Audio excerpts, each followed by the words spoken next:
all, each one, except for the woman, have had encounters with the Bigfoot. Or with a Bigfoot, because it's a species. With a Bigfoot. Yes, because there's more than one. And of course. There's Harry and the Hendersons. There's... Homer. Homer. Oh, this is perfect. I don't think it's good for this one, though. I mean, that's as good a way to start as any, so... Welcome back to the show, everybody. I'm Kevin. I'm Rachel.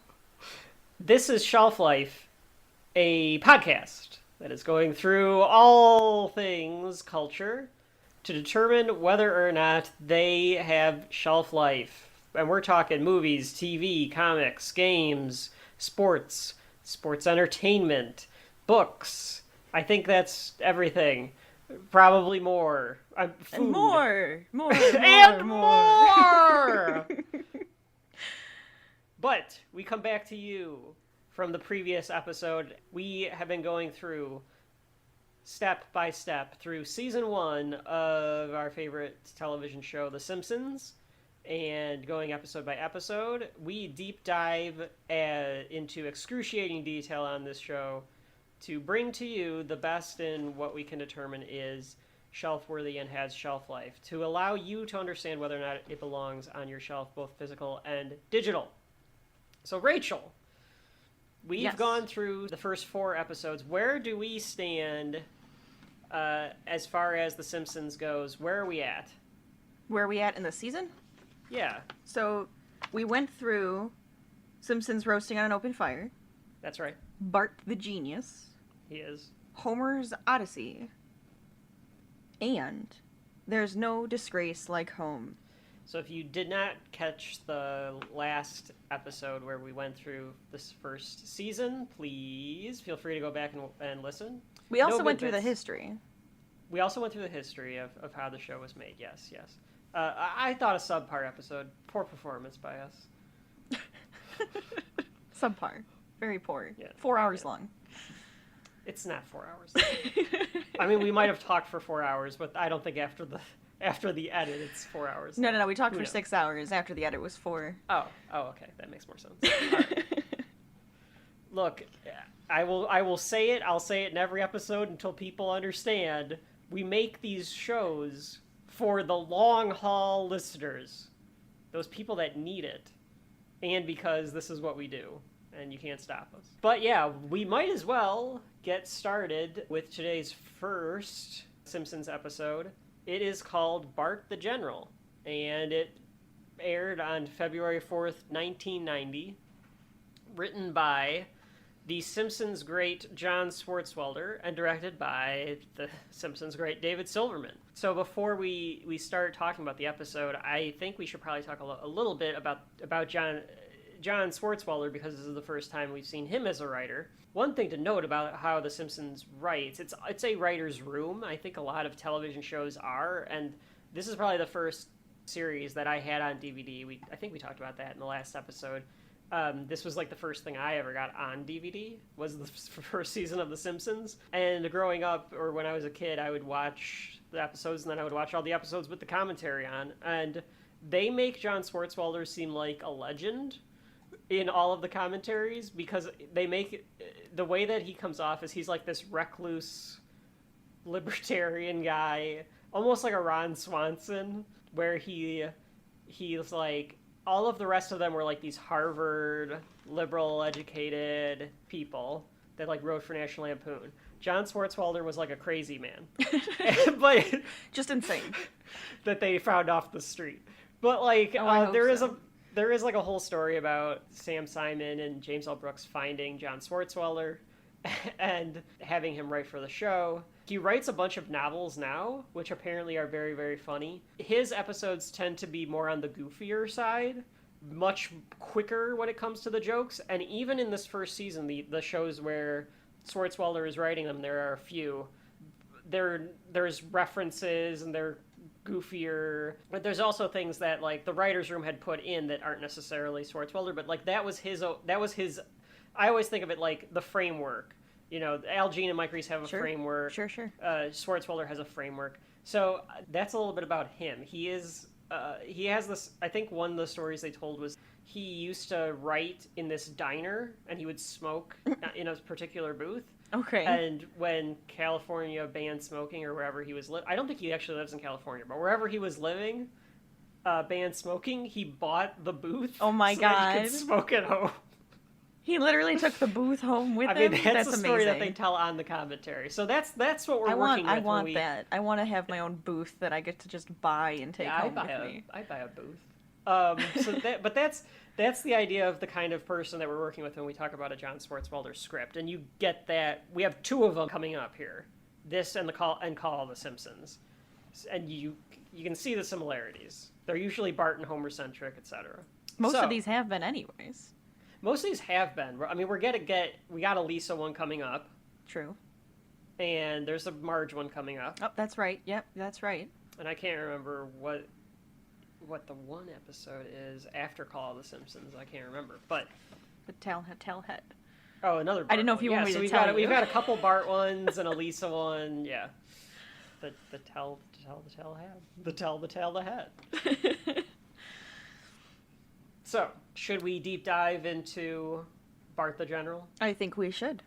Okay. Let's do this. And we should get into this right away because there are no opening credits in this episode.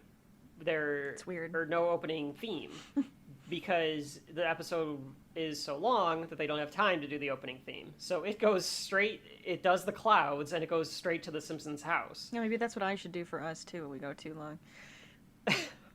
No theme? Just no theme whatsoever. Oh. But anyways. So we end up in the Simpsons house and Lisa is making brownies for her teacher's birthday. And she's going to take them to school for Miss Hoover, who I don't think we've met yet, but it's Miss Hoover's birthday. And Bart is calling her a butt kisser, and all sorts of names, teacher's pet, and which she is. But I think a little bit of it is that he wants a cupcake and Lisa won't give him one. Well, of course that's what it is. But the highlight here is that Homer tells Bart that a little brown nosing goes a long way. And that's, greasing the wheels gets stuff done. Like, his life lesson is to do a little bit of butt kissing every now and then. And Lisa denies that that's the goal, but that's Homer's takeaway. Right. Not a bad life lesson for all of you out there. If you take anything away from this right now, is that a little butt kissing goes a long way. Yes. I took the lessons. I mean, Dad taught us almost the opposite, which was question everything. Yep. And then it reinforced by having grown up in the Attitude Era of pro wrestling with Stone Cold Steve Austin. So I was doomed because I took the lessons from those two of no, question authority, and it should have been Homer's advice of no, dude, just do a little butt kissing. Homer doesn't even believe that that's what Lisa's doing it for. He does a little Homer laugh, one of those, which I always almost like Dr. Hibbert there. It was close to Dr. Hibbert. But Bart and Lisa go on the bus, and Bart goes on a bit of a rant too, and he's insulting her because he just cannot get over the fact that she will not give him a cupcake. Mm-hmm. So she basically makes him kind of grovel for it. Right. And kind of do how nice am I? And stuff like that. Do you think she was actually going to give him the cupcake? Yes, I think she was actually going to give him the cupcake.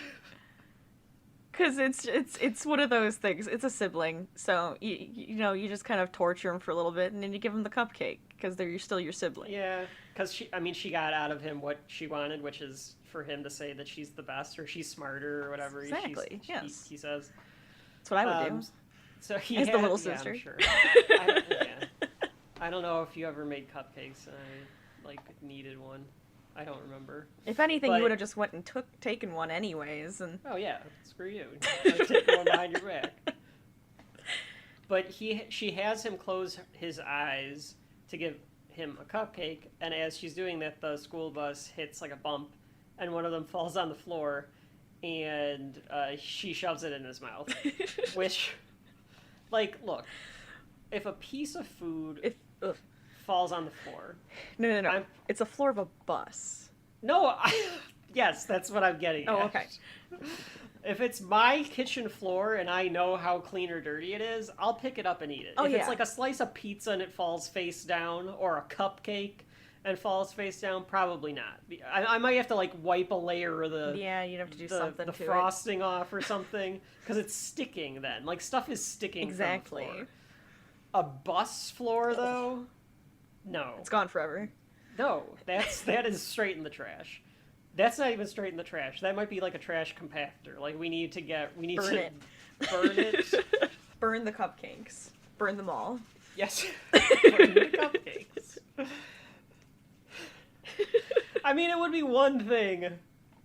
It's one thing if the cupcake miraculously falls base first on the floor. That would be miraculous. Bus, but I think a cupcake is naturally top heavy. It's not going to fall base first. It's going to fall icing first. I think we need to do and you're just screwed. I think we need to make some cupcakes and test this theory. Do you think this is a Mythbusters? I think it is case? A Mythbusters cake right here. It's the peanut butter on the toast one that they did. They did a peanut butter on the toast. Isn't that what they did? Like bread with peanut butter on it with the 5-second rule? I don't know. It was something stupid. Oh yeah, I think they did do a 5-second rule thing. Yeah, yeah. No, this is more about the buoyancy of a cupcake. Like physicality if you drop a of cat, it'll always fall on its. Like I want to know the same thing about a cupcake. Yeah, how many cupcakes need to fall in order for it to stay on its right side? That's right. Yeah, what's the percentage of it falling right side up? This is also part of chaos theory. Maybe Ian Malcolm has done tests on cupcakes in the same way that he does tests on if the water drops off of your hand. Because it's you never know which way it's gonna go. No, anyway. You don't. So anyway, they end up back at school. Lisa does hand one out to Otto because Bart tries to get Otto on his side that Lisa won't give any cupcakes up. And she does make a cupcake for Otto. And I don't think at the last episode we talked about Otto, but he has been in previous episodes. Oh, yeah, that's true. So, Otto Man, who I can't tell if they thought he was going to be a bigger character or not, but he's the school bus driver who's just a stoner. That's it. And that's pretty much the extent of him. And they really... So we've talked about Otto, moving on. No. No, that's kind of true. Like, they don't really have, like, a lot for him to do. I think he's just supposed to be, like, somebody that Bart thinks is a cool adult. Right. But doesn't realize that he's kind of just a loser. Yeah, I think so. I think that's exactly what it is. Because he's the one who has the tattoo that Bart wanted to get a tattoo because of. Now I drive the school bus! So... That's his thing. So they get to school, and Lisa is passing them out to people in her class. She's passing them out, though, like, in front of the school? Like, that seems kind of odd. Like, just wait until you're in the classroom. Yeah, I mean, you're gonna make other kids feel bad. They're not all in now now you're being an ass. Now you are being, well, maybe she gets what's coming to her, then. I guess so. I'd hate to say that, though. These guys are bullies. I don't like bullies. It could be a factor of in 1990, maybe maybe you weren't allowed to bring, because like now you can't bring anything in because of kids with food allergies. Yeah. Which you kids are ruining it for everyone. Damn you. Damn your allergies. Your poor genetic. Eat some peanut butter when you were a baby. Anyway, I'm kidding, kind of, but. No, they didn't think you were kidding at all, Kevin. They think you're being totally serious. I've seen Twitter. They always think everyone is being totally serious. Well, yeah, that's also just words and not actually talking. No one understands sarcasm. Sarcasm. There has to be like a sarcasm button, or like how it's like italics or something like that. You gotta be able to like set it as sarcasm. Yes. When AI becomes better, you'll be able to get like a sarcastic maybe caption. Maybe it like puts like a whole like border around it or something. But she's passing out cupcakes on the front lawn of the school, and we meet this toady comes by and swipes the box of cupcakes from her. And Bart, is his name Toady? No, but like a toady, like from Christmas Story. There's a bully and there's a toady. Is that what it's called? Yeah. I didn't know that. That's from weird. From Christmas Story, I think, yeah. Oh, so that's where it came from. That's where it came from. Oh. That weird little one that was like Yeah, every time something happens. Yeah. Okay. I didn't know that. I learned something today. Now you learned something. Webster's Dictionary defines a toady. I don't know if you should do that. One who flatters in the hopes of gaining favors. A person who behaves obsequiously to someone important. well, now you have to define obsequious. Why would they use that word? A sycophant is another word for it, too. Obedient or attentive to an excessive or servile degree. Yeah, so he's a toady. And I only call him a toady because I didn't want to flat out call him Nelson's henchman. Because as Bart is defending Lisa, which is nice for him, you know, the big brother defending, which seems odd. It's almost one of those things where it's like, it's okay for Bart to berate Lisa, but nobody else can. Well, yeah, that's a sibling thing. You're only allowed to call your sibling something. Nobody else is. Right. Yeah, so I mean, good for Bart for standing up for Lisa, but he thinks he's only going to have to take on this toady. Right. But in reality, I mean, Lisa points out to him, like, don't bother Bart. He's friends with Nelson Muntz. Mm-hmm, mm-hmm. So he's just a henchman. You don't want to bring around Nelson. Right. And as Bart goes to fight this kid, Nelson just kind of comes and grabs Bart off of the kid, just kind of lifts him up. Nelson just kind of like tosses Bart to the ground, and Bart realizes, holy crap, this guy's big. Bart's blindly swinging because he was gonna punch the kid, and one of the punches lands, and everyone's like aghast at seeing Nelson bleed. It's like seeing God bleed. I don't know if it's more like seeing God bleed or it's like seeing the devil bleed. Well, it's like Batman asking Superman if he bleeds. Right. It's kind of like oh boy. Nelson thinks that, it happens all the time. It's somebody else's blood. But then he realizes that it is his own blood, and he proclaims it. Well, Nelson, you're bleeding. Nah, happens all the time. Somebody else's blood splatters on me. Hey, wait a minute. You're right. You made me bleed my own blood. Nobody makes me bleed my own blood. Yes, and that's exactly what... that's right.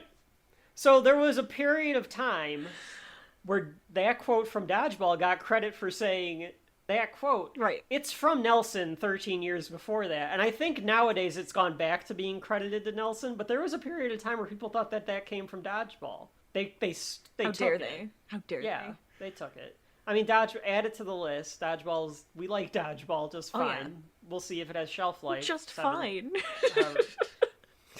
But that is a Nelson Muntz line. But Nelson does not like that he's bleeding his own blood. And I do like that there's like a cold wind, and Bart acknowledges it. He's like, oh no, a cold wind. Like, he realizes it's like an ominous sign. That seems like a very John Swartzwelder-y thing. To like have a character acknowledge like something narratively happens. Sure. To like signal his demise. Oh yeah. So Nelson basically says he's going to exact revenge, and Nelson tells Bart he's going to get him after school. But before anything can happen right then, Skinner comes by and he's like, "Oh, let's all go back to class." And I do like when Skinner says like, "No, he'll get you after class." Like he does. Like he thinks they're just meeting up. He doesn't realize what it is. He's totally oblivious to what's going on, which doesn't seem totally like Skinner, but it's funny maybe a little. Yeah, and while they're in class, Bart daydreams of getting eaten by Nelson, basically. I think he does literally eat him in this dream. Yeah. He imagines this, like, showdown where Bart, I think, takes out, like, a machine gun. Was it? I don't remember now. I can't remember if he does that in this one or there's another one where he does it in. But nothing can defeat him. This might be where we get our first ha-ha, or it's like a kind of ha-ha. So, I think it's Nancy Cartwright doing the voice of Nelson Muntz. It's not the perfect but it is, it's like a very slow, like, in the lunchroom in the cafeteria, the people are like, it's kind of a George McFly thing. Like, people are kind of excited to see if Bart can vanquish Nelson Muntz. And I love that Bart is kind of saying, like, look, I'm not going to say I'm not a hero. I'm just saying, let's be careful. Right. Like, I do love, because it's basically what I would do too. It's, no, I'll take the adulation, but I give really me the do not want attention, to take the punishment here. I just don't want the repercussions of what I've done. Right, exactly. And he says that he's going to beat him up at the flagpole at 3:15. And don't be late, because he has a few other beatings after that, one of the toadies adds. He has another daydream. This is the one where he's at his own funeral, and he's got the X's on his eyes, which is cartoon. That is cartoon for dead or sleeping. Could you be sleeping if you have X's on your eyes? No, that's dead. That's not sleeping. They would just show your eyes being closed. I apologize. Apparently, I was in the wrong for that one. So Homer and Marge warn him, and Homer realizes that his son was more important than work. Lisa places a cupcake on Bart's head. Yep. Says that she feels responsible if she would have just given him a cupcake. Yeah. Which I love that Bart somehow thinks that if Lisa would have given him a cupcake... It's all Lisa's fault. Like, that would have been okay. Like, that's not why he ended up getting into a fight with the toady. Nelson has 2 toadies, but they never have names, and I don't know if they ever appear again. I don't remember. I think they do appear, but I don't think I don't think it's... it's not something that continues. Because once we get to Telltale Head, and you have... Jim O'Delph and Kearney come in. That now Nelson has like a crew. His new posse. Yeah, he doesn't need these toadies anymore. But I do like when Skinner and Otto are at his funeral as well in his daydream, and Otto says he looks lifelike, and then Skinner says that the nurse did a wonderful job reconstructing his little face after the fight. Like, jeez. I just like that. I mean, it's pretty brutal. I like that he thinks that Otto and Skinner would... I right? mean, I guess they'd have to if one of your students murdered another student. You're just obligated to go to that student's funeral. And after Lisa puts the cupcake on Bart's head, Nelson, who apparently decides to come to the funeral as well, takes the cupcake and punches him once for the road, I guess. So after school, Bart is trying to get away, and he's going to try to... Oh, well, I do love the way that Lisa says she's going to place the cupcake lovingly on his forehead. I do like the phrasing that she uses. Lovingly. I'll just place this cupcake lovingly on your forehead. So Bart tries to get away. He tries to find a way out of the schoolyard before Nelson can find him, but to no avail. Nelson finds him, and Nelson says, put him up, and Bart thinks that means to, like, surrender, basically. He just puts his arms straight up in the air, as Rachel and I are doing visibly that you cannot see. Just straight up in the air. But this allows Nelson to just pummel the crap out of him. Like, he's not even trying to defend himself at this point. Yeah, Bart puts up no resistance. So Bart thinks, like, all right, well, that was good. Like, thanks for that. But Nelson decides to not let that go. So he puts Bart in a trash can, rolls him down a hill, and informs him that he'll have another beating tomorrow. So now Bart has a bully problem, because he's just going to keep getting bullied by Nelson. I find it odd, too, that it's like, oh, well, now you're just my regular 315. So... Well, that's how... I don't know if this is how bullies work nowadays, because I think it's probably a lot more psychological than physical. Oh, yes. Online because I think it'd be nowadays. difficult to get away with bullying physically now. Well, I think they still do physical bullying, but I think they do more psychological before the physical, or vice versa, or it's just psychological. Yeah. Because, God, kids are brutal. Kids are brutal. Kids are awful. They are horrible. All kids are awful. They are evil, evil people. Yes. It's a John Mulaney line, but if I see a group of kids on the street, I cross the street to the other side because I am terrified of children. Because they're thinking of 13 different ways where they could insult you and ruin your day. Yeah, and they know them. They're awful. I do think that this is more of what you would call like an old-fashioned bully. The classic bully. Yeah, like something that you'd see back in the day. He's just going to beat you up and move on. Which I would guarantee you, if somebody's getting bullied now, they'd much rather just have somebody beat them up a little bit than have to go through I think the I would take a punch in the psychological. face versus the psychological beating. Oh, 100%. I mean, I got out of high school. Nobody really. I hated high school. Well, I mean, but you're a girl. Like I know, that's girls- the problem. Yeah, Girls are like- worse. Oh, well, yeah, they're horrible. Like, as They a started all the guy- psychological crap. Yeah, absolutely. A guy will beat you up physically and a woman will beat you up mentally. Isn't that like the old I think joke? it is. Yeah. No, but- it's not like that true anymore, but I still think that girls are what started all the psychological bullying. Yeah. But like, I think like in junior high and maybe earlier, like I can remember bullying, but in high school there wasn't as much. Like I think people grew out of it, or it just didn't happen. Nowadays, like where everybody has like cell phones and the internet and stuff. Oh, it would the probably be internet even is worse. even worse. It's so much worse. Because now you don't have to have your face. You don't have to be like talking to somebody's face. You're talking behind a damn computer screen. It's worse. But if anybody had Homer and Marge, maybe they would be able to find out different ways that they could deal with the bullying, because clearly Bart, who's like all disheveled, walks past his parents and heads to the bathroom to cry.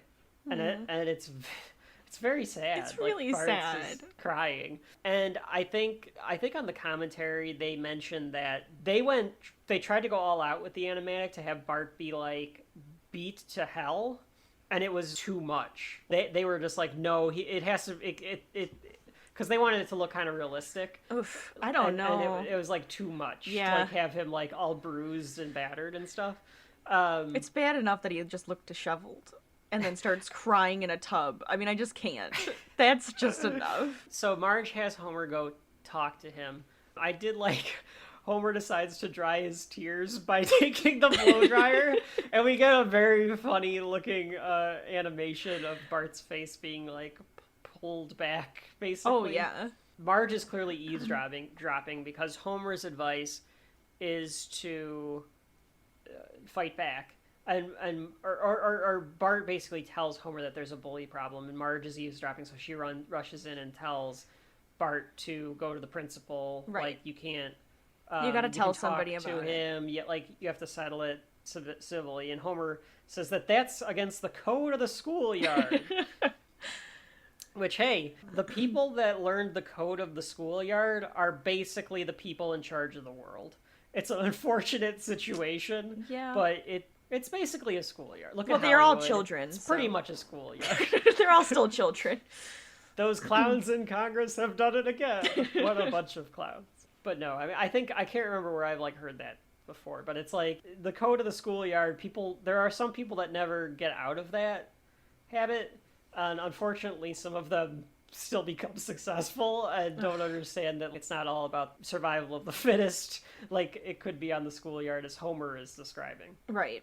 But Homer decides to teach Bart how to fight dirty, the Simpsons style, which basically means punching somebody in their family jewels, which apparently is something that Fox did not want the Simpsons to say, was family jewels.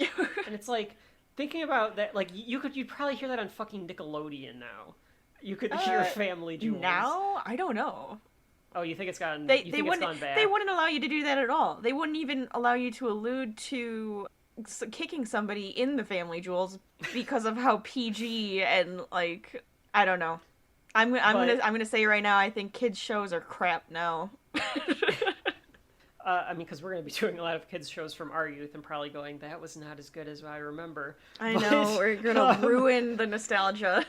You mean I should fight dirty, Dad? Unfortunately, son, we Simpsons sometimes have to bend the rules a little in order to hold our own. Amen. So the next time this bully thinks you're going to throw a punch, You throw a glob of mud in his eyes, and then you sock him when he's staggering around blinded. Yeah. And there's nothing wrong with hitting someone when his back is turned. Gotcha. And if you get the chance, get him right in the family jewels. That little doozy's been a Simpson trademark for generations. Thanks, Pop. So the next day, Bart shows up and he decides to fight dirty. So he throws mud in Nelson's face and tries to punch him. And in my notes, I just wrote it ... doesn't work. It just makes Nelson mad. He throws him in the trash can again and it rolls away. And Bart ends up in front of the house again. The can stops and Lisa tells him, like, you can't go on like this. Mm-hmm. And tells him to try to go get advice from Grandpa. And we get a little bit more of Abe Simpson. Well, this is the first one where he's introduced. Well, he was in the Christmas episode. Oh, he was just at the end, But though. he He was doesn't- mentioned, and he was just kind of there. He's there. Yeah, he might have a line, but like this is where we get a little more backstory on Grandpa. So Bart goes to the retirement home to visit Grandpa. Abe is doing one of his early gags that they had Abe Simpson do because they like to make fun of old people complaining. Back in my day. Which, I mean, it's only gotten worse with Facebook and the internet now. Old people. This is proto. This gag is proto that. Because right now, if you go on any social media... This is why I'm not on any social media, by the way, because I don't want to be, everyone's ruined social media. Oh, but, yes. But this is proto-social media. Abe would be sitting in front of a computer writing on Facebook all of these complaints to no one. But this is one where he talks about the words that he no longer wants to hear on TV. Bart asks Grandpa what he can do about a bully, and Grandpa tells Bart that you just have to stand up for yourself. But as he's doing this, we get Jasper, who is Grandpa's friend, and that's a paddling. And he comes in and wants Abe's newspaper, and he says no and tries to stand up for himself, but the two have like a little tug of war and Jasper wins. So Abe's getting bullied by Jasper. And so It never ends. We just proved it right there. That's how the schoolyard works at the Springfield Retirement Castle. There's a code of, the code of the schoolyard is at the retirement home. Not the castle yet, the retirement home. I'm sorry. Retirement home. Not till the second season. And My bad. Grandpa tells Bart he can't really help him because he's a coward, but he has someone that could help. And he takes him to this crazy, like nowadays, this is a crazy man. This is a psychopath. Yeah, I'd be a Grandpa little takes him freaked to out. And we get the introduction of Herman. Yep. Herman's Military Antiques. And they say that the design is based a little bit on what John Swartzwelder looked like at the time, which I think was just a crazy disheveled man. I think he looks like the episode of Seinfeld where... Do you remember this one, Rachel, where the guy in the fatigues that works for Elaine and she keeps promoting him? It's that same kind of archetype. Oh, I think I know. Yeah. I think I know what you're talking about because she didn't want to fire him. Yeah, he's like... Yeah. So she promotes him. Yeah, so she just keeps promoting him. Herman is kind of that. He's this military extremist, this like loves guns, loves military paraphernalia type Bit of a guy. fanatic. Yeah. Well, in the notes on the wiki, it says in certain countries, the translation to get into that country makes Herman seem more of like a Nazi. Because he's such like a right-wing nut. Oh, jeez. Even though, like, he talks about fighting the Nazis. Does he? I thought so, doesn't he? I don't remember. Herman has one arm. Yep. And I liked this. Go ahead. Bart asks Herman how, if he lost his arm in the war, which I think it would have been Vietnam, I'm guessing?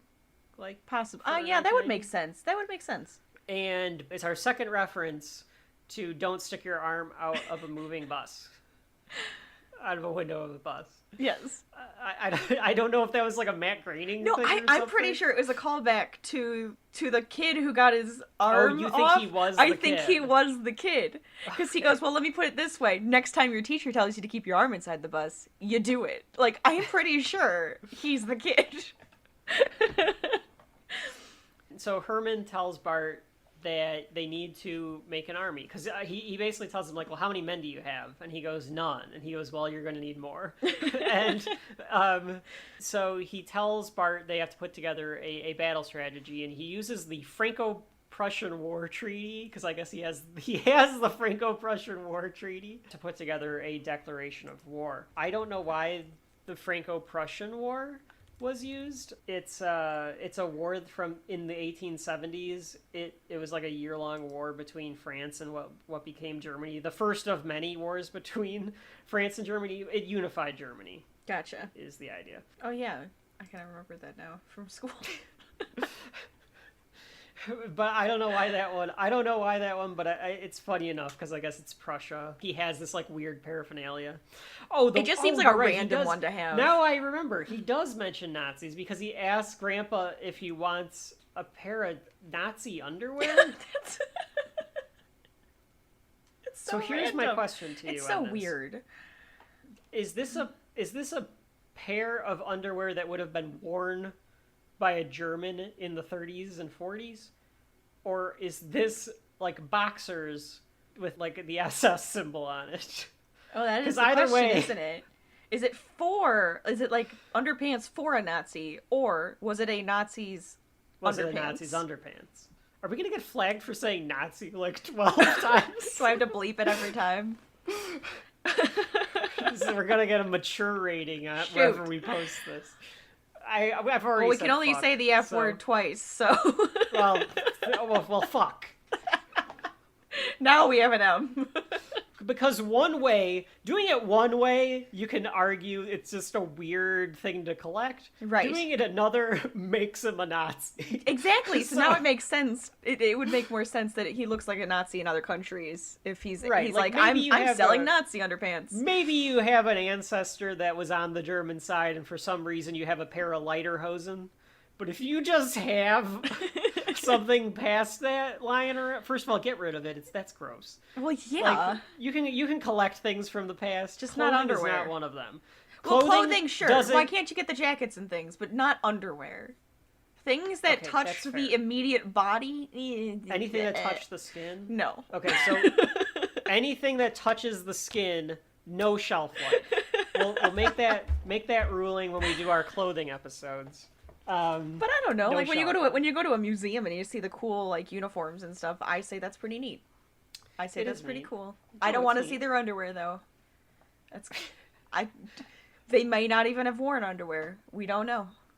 You think that they were freeballing and When was underwear made? Underwear on. When did That's a they start terrible underwear? German accent. When was underwear invented? But have you seen like it's if anything, underwear is getting less I'm and kidding. less. I'm just kidding. They used to wear like an entire. You would suit. wear your clothes like they were your underwear Right. because people didn't shower, Ugh. so you had to wear an article of something. Right. Yeah. It's gross. Okay, so anyway, now that we're done talking about underwear, mine underwear. We will. I don't know what that was. So anyway, Do I keep it or do I cut it? I don't know what to tell you about that one. I can't make an argument. Bart recognizes the fact that Herman is nuts, and he tells Grandpa this. And Grandpa has a good line here, where he says, well, George Patton was a little nuts, and this guy's out of his mind, so we can't lose. So he basically thinks like being crazy equates to being able to come up with a good plan. Or to at least be able to win, to beat somebody. And there's little truth to that. Yeah, I mean there's probably some truth to that. I could probably do a what a bunch of clowns joke and be like, and we know that half of the country thinks that's true. Am I right, folks? And not let you know one half. Yeah, of the country which way or or whatever, whichever way we're because leading. all of you think that, and none of you know what I'm talking about. Not a clue. So. Oh yeah. Both sides think the other side. 100%. Right. That's what I mean. 100%. That's what I said. Oh Yeah. no, I get it. So this is where we get the theme from I Pat like this kicks part in. though. And this whole next section is good because, and this is where I think you start to see the animators figure this stuff out too in these, because especially when they're making references to movies, they make references to Patton, they make references to Full Metal Jacket, they make references to different war movies, and they do the shots from those movies. Right. So now the artists are getting a really little more figuring out creative. how they can use this style to make it a little more exciting and make it a little more flashy. I remember as a kid, this was the episode, this and Call of the Simpsons probably were like the two from season 1 where it was like, oh, these are fun. These episodes are fun. So Bart holds a meeting in his treehouse to talk about what to do about Nelson. This might be the first time we see the treehouse. I think so. I can't remember. I mean, at least seeing I think treehouse going before. into the treehouse. It was probably in the shorts. I don't have that. If they ever like showed the back, somebody's like, gonna write into us and tell us that like it was in the shorts or something. It doesn't count. The shorts don't matter. Bart was really fat in the shorts. I mean, he is still a little rotund. Yes, that little fat boy and his family are in trouble. But You got that, or you got fatty, fat. or when he's eating the Pop-Tarts on the couch and Lisa spoke him in the belly. So yes, he takes after Homer. Oh, but he's so cute. I love it. There's a note being passed around school that says, like, if you want to do something about the Nelson problem, meet at Bart's treehouse. And I do love that there's a bunch of kids in the treehouse, and Bart stumbles in after getting beaten up. Right. Like, he still got beat up that day. And we get a good line here from Bart, where he basically says that he can't promise them victory, he can't promise them good times, and they all start to walk away. So he's like, all right, I promise you victory, I promise you good times, and they all go nuts. Once again, half the country, am I right? Right. But this is then where we get a montage of Bart training the troops. And this is what we're talking about. There's like obstacle courses, and there's like a drill, and Bart's doing it like a drill instructor, and we get like Bart slapping the kid for being a coward, and then Abe hits him because he's like, you can't slap him. You can leave him to die on some godforsaken rock, but for some reason you can't slap him. And I really like this montage. Oh, I like when too. they have to run by a dog. Yes. Sparta. And this dog, you might know this, Rachel. Who's the big dog with Tweety and Sylvester from Looney Tunes? Because this dog looks like they're trying to make a real dog, but they did not do a good job of it. So it's just that pit bull that has a big upper body and no legs. That it looks like that dog. It's a poorly drawn dog. Hector the bulldog. I never knew his name. Now we learned Hector the bulldog. No, you're right. He does look kind. Sometimes their dog animations are kind of off, where they just look like really long things. Like when they're running, they look just they don't get like the shape of the dog being able to run right. properly. So a few days later, after Bart's trained up his army, Bart, Lisa, Herman, and Grandpa are final. I don't know why Lisa's there, but I guess Lisa's smart, so they know they need her help too. They're finalizing the plan that they decide that they're going to attack him with water balloons as he exits the Quickie Mart, because he goes to get a squishy after school. And it's a classic pincers movement. They're gonna basically surround him. Mm-hmm. It'll work against a 10-year-old. Milhouse tells Bart they're in position. And I love that, like, Herman and Abe are like, so excited. They're like, have never felt so alive, and Abe like goes off on this thing about like how happy he is that he gets to be part of a battle again. So Bart confronts Nelson and tells him that he's about to teach Nelson a lesson, and immediately Nelson is surrounded, and they just start chucking water balloons at him. Yep. Which they say happy birthday as opposed to death from above, right? Which is what Herman would have wanted. So they start water bombing him. Nelson's trying to run away, but they get him some more. And then the bullies run away. And I do like that Grandpa hits Homer with the balloons from the treehouse. He's still letting Homer have it all these years later. So they eventually are able to... The henchmen surrender. The toadies surrender. They were just following orders. Yeah, really. And another reference. Yes, and so then they start hitting him with more balloons. It gets a little... Like, it would be a little dark if it wasn't water balloons, where they're just, bombing him incessantly. Right? But they end up tying him up, and they parade him around the streets as the kids celebrate. And one of my favorite moments from the first season is here, where they do a parody of the sailor kissing... Yes. Grabbing the nurse. Grabbing the girl. The nurse, yeah. But this time, the sailor... It's this kid in a sailor suit, and he grabs Lisa and kisses her. And she slaps him and says, knock it off! And I love that joke. It's so good. Bart asks Nelson if he's learned his lesson, and he's gonna untie him, and Nelson's like, the second you untie me, I'm gonna beat the crap out of you. So like, they're like, okay, we're at a standstill. So then this is where Herman kind of planned ahead. He said he drew up a peace treaty between Bart and Nelson. So both of them decide to sign it and let it go, and it kind of explains why Nelson becomes more of a bully. Part of the treaty is that Nelson won't have any actual authority. Do you want me to read it? Yeah, go ahead. Although Nelson shall have no official power, he shall remain a figurehead of menace in the neighborhood. That's right. So he's not, like, truly the menace, but he is the figure of one. Yeah, and it kind of explains why for the next 30 years, Nelson's he's a bully, sometimes he bullies. Yeah, he's the school bully, however, he's still, now he's, like, part of the gang. He leans away from being a jerk. Yeah, so he's a bully in title only. And Marge has made everybody cupcakes. Of course. So they all get cupcakes. Right, circle right back around to cupcakes. It's all about cupcakes. All of the world's problems, both of the 50% of the country, we could all be better off if we all... Folks at home, this is what I want you to do. Because I think if this episode proves anything, it's that we should be nicer and gentler to one another, more understanding. If you are having a disagreement with someone, don't get into a fight. And if you must get into a fight, please only use water balloons. And after you get into the water balloon fight, make cupcakes. Absolutely. For your fellow neighbor. Enjoy decorating them together. Put some sprinkles on them. Make sure you're not using anything that could be hypoallergenic. Oh yes, make sure that your friend isn't a vegan.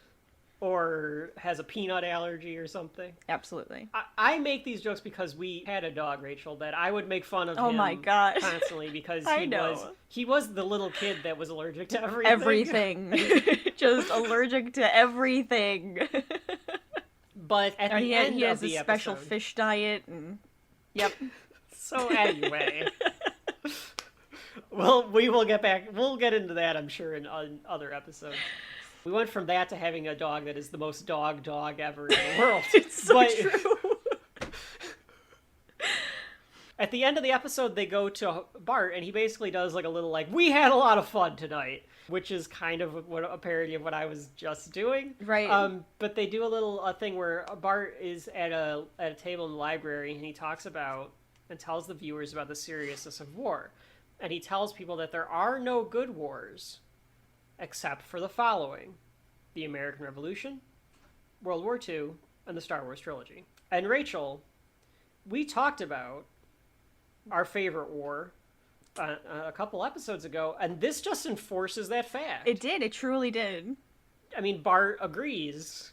There are no good wars, with the exception of the American Revolution, World War II, and the Star Wars trilogy. Yep. So the reason that this was in there was because at the time, Matt Groening was worried that the episode was going to look too pro-war. Yeah. And he says in the commentary that he doesn't understand why, because I guess it was a little, like, even Fox thought, like, it was a little controversial. Okay. Which, Fox being anti-war, like, come on. But he thought it was strange how controversial it seemed at the time, and how much the writers were trying to figure out how to not make it pro-war, because he thinks it just seems kind of like a sweet little It's just this like little spat between the two of them where it's like almost is a parody of war. Like you could see it's more of a parody of it the than kids on Recess would do this. Absolutely. Yeah. So that's why this little addendum is at the end, to just make sure that you realize, no, war is hell, and it is. We're joking, but oh yeah, we don't like actually wish like, oh yeah, World War II was amazing, we love it. No, absolutely not. War. It was absolutely horrific, but it's interesting to read about. And he says this in the commentary that's 20 years old, because the commentary was from 2000. So like nowadays, it still seems quaint. It's a cute episode. Right. What are your final thoughts about this? About what's this one called? Bart the General. Bart the General. Well, here's my take on it. So they might be more worried about the war part 20 years ago. I saw this as a anti-bullying show now, and I don't know if that's just because of how things have progressed in culture and everything, but I kind of see it as like, we're against bullying, we got to stop the bully. And then at the end, it wasn't like they defeated him, they killed the bully, they made peace with the bully. They wrote a treaty that said like, sure, you can be the bully, quote unquote, but you can't be a menace to us. So I kind of see it as like an anti-bullying show, honestly. Yeah, this is... And I think it's fun. I think it's kind of just like a cute, fun thing. I like their little march and rhymes that they do as they're walking around. So oh yeah, they do it's the really Full Metal cute. Jacket rhymes, but they're like little like schoolyard like I am rubber, you are kids. glue. Oh yeah. With Yeah. that stuff, it also sticks to you. Yeah. Yeah. I can kind of remember it. Yeah.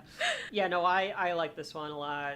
I actually think, if we're doing individual shelf life as well as, as a season, Sure. I think this one holds up. I think you can watch this one and it has a good pace and it is a fun little watch. Yeah. I think, that is that John Swartzwelder kind of take on stuff. He has written more episodes of The Simpsons than any other individual writer. Wow. Okay. Over the 30 years. So we'll come back to him and see how he holds up. Yeah, we'll put a couple of his books on here too. So I think that's it. The only other joke that maybe I forgot to mention was we do find out when Marge is asking Bart like, is he slow? Is he overweight? And Bart kind of says like, oh yeah, he's in the same special class as I am, and things like that. But yeah, I think that is all for Bart the General. So we will move on to our next episode. Let me just click the buttons here on the DVD. Click like 5 of them. Wait, we gotta go back. We gotta go back to the menu. Oh wait, no, the main menu, not that menu. Yep, no, the top menu, not the title menu. Yeah, the top.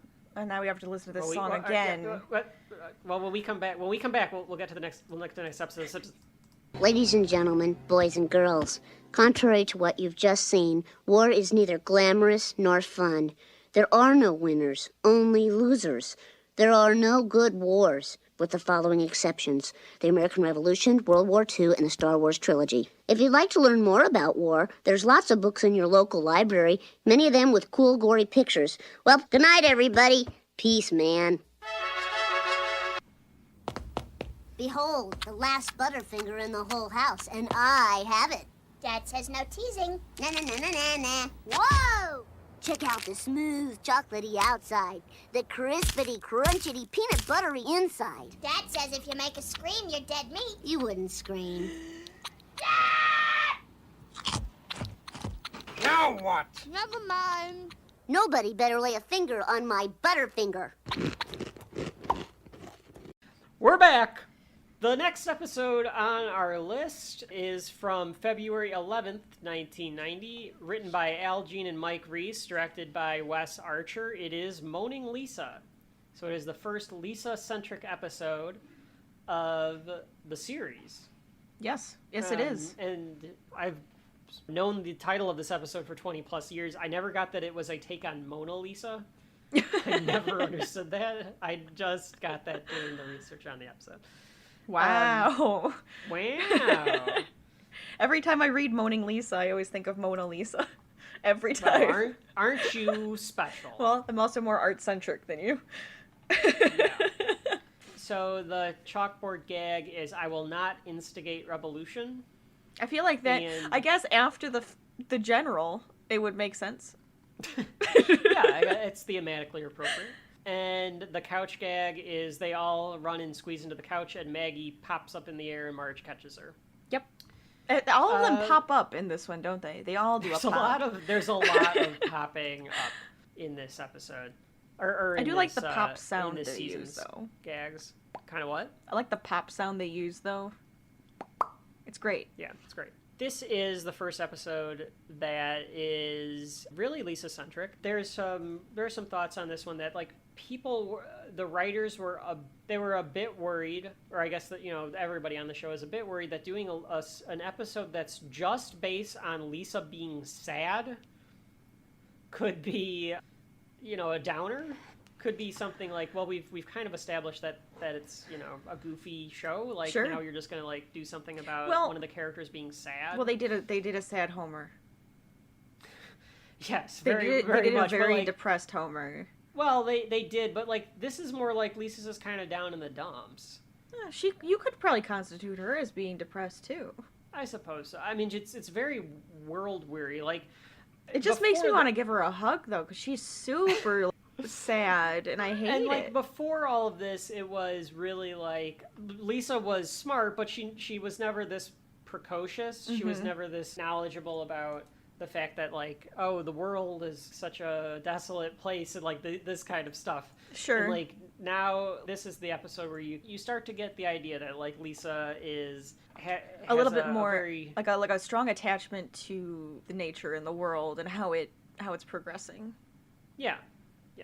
She's very conscious of the world. Yes, that's the word. So before this show starts, I did write down a note from the commentary where they kind of reveal that the main title gags, like the reason that there are main title gags, or like I guess the idea that Groening got about like having main title gags was from the Mickey Mouse Club, because they would have different gags in the title sequence. Oh, so they had like a few different gags in the title sequence, which I don't know, but that's from back when Matt Groening was a kid. So yeah, the episode starts with Lisa being sad. Yeah, really is. It's gonna be a weird. She's not, it's gonna like, be a she weird doesn't episode have... to go through because Lisa's just depressed the whole time. Well, she's not finding joy in the things she used to find joy in too. Yeah, so she is staring at herself in the mirror, and she's sad. We'll probably talk about the reception of kind of what people thought of it after this, but like, it is a bold thing to do probably in 1990 and not just be a traditional sitcom type that you've already established yourself as not. We aren't the traditional sitcom where it's like, one of our characters is just depressed. Yeah. Today. Yeah, they're just sad. Homer's knocking on the door to get in, and Lisa just kind of dejectedly walks out, and Bart runs in, and Homer gets locked out because Homer's got places to be too. He's always late for work. Always late for work. So later, he has to be late on, for work. This was kind of a James L. Brooks idea. James L. Brooks always wanted to do an episode of television where a character was sad but didn't know why. And I guess he wasn't able to do that with the other shows that he had. Yeah, because they were wouldn't too really... traditionally sitcom. Right, they're not going to let you do that yet. He was like, well, let's just do it. Let's do it with Lisa. Homer can't find his keys, and he's going crazy trying to find his keys. Yep. And Lisa just kind of opens the door, and they're still in the front door. I wish I could say I haven't done this. I haven't done this since I've been an adult. But I do know. I remember there was one night, or one morning I woke up and coming home from like being out one night in like high school, and left the keys in the door at mom and dad's. I remember this. Yeah, I know I did that. Because then after that it was, don't leave the keys in the door. Make sure the keys aren't in the door. Yeah. Which, I'm an idiot. I still worry about doing it, though, to this day. I always am, like, touching, like, the pocket to make sure I have the keys. I don't know how you there. just leave them in the door. Because if you're, like, carrying something else... but I just do the door and then I put it right back in my pocket. Oh. See, that's just a waste of time. You leave it in the door. If you leave it in the door, you can get in the house faster. There's the right way and there's the American way, Rachel. And the American way is you leave those keys in the door. My bad. I'm sorry. I mean, nowadays you don't necessarily even need to have keys. Like you. This just is need to have, true. like, You get those like like a keypad. those little or fancy something. keypads. Yeah. Yeah, that just keeps the door locked for you. Unlock it with your phone. Does a retinal scan on you and a fingerprint. You can get in the house. It needs like your DNA and maybe I they're mean, a little... I had a friend recently that was out of town, and they asked me to bring the mail and stuff in the house, and they were like, "Just text me when you're there," and I did. And they then unlocked it from she their phone? Unlocked the Yeah. door, and I was like, "All right, that's not creepy at all." I think it's kind of cool. So anyway, she turns down a cupcake to Bart, Yep. which is ironic since what we just talked about in the last episode. For some reason, there were only 2 cupcakes left.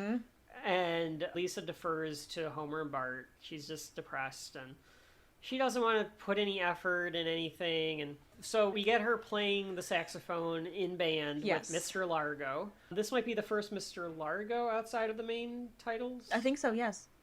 So Mr.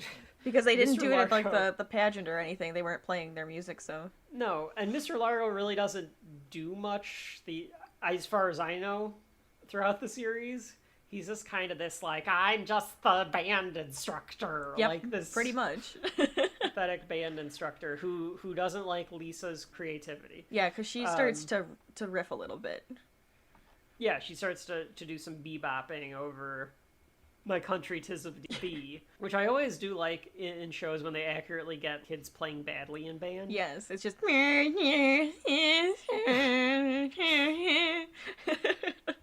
But we do get to hear Lisa play some of the baritone sax, and it is a bari sax. Yes. You can tell that. And I do wonder if that in itself is supposed to be a joke, because for folks at home that don't know, I mean, do a quick Google of a bari sax, Big. but it's a giant instrument. Yep. As I could reveal about myself, I played the saxophone, but I was a Bleeding Gums Murphy. I was an alto. Although an alto, if you can play an alto sax, you can play a bari sax and Pretty vice much, versa. yeah. Mm-hmm. It's the same. It's in the same key. But I always thought like it's got to be kind of a joke because you need so much power and like lung capacity to like get the bari to sound good. Mm-hmm.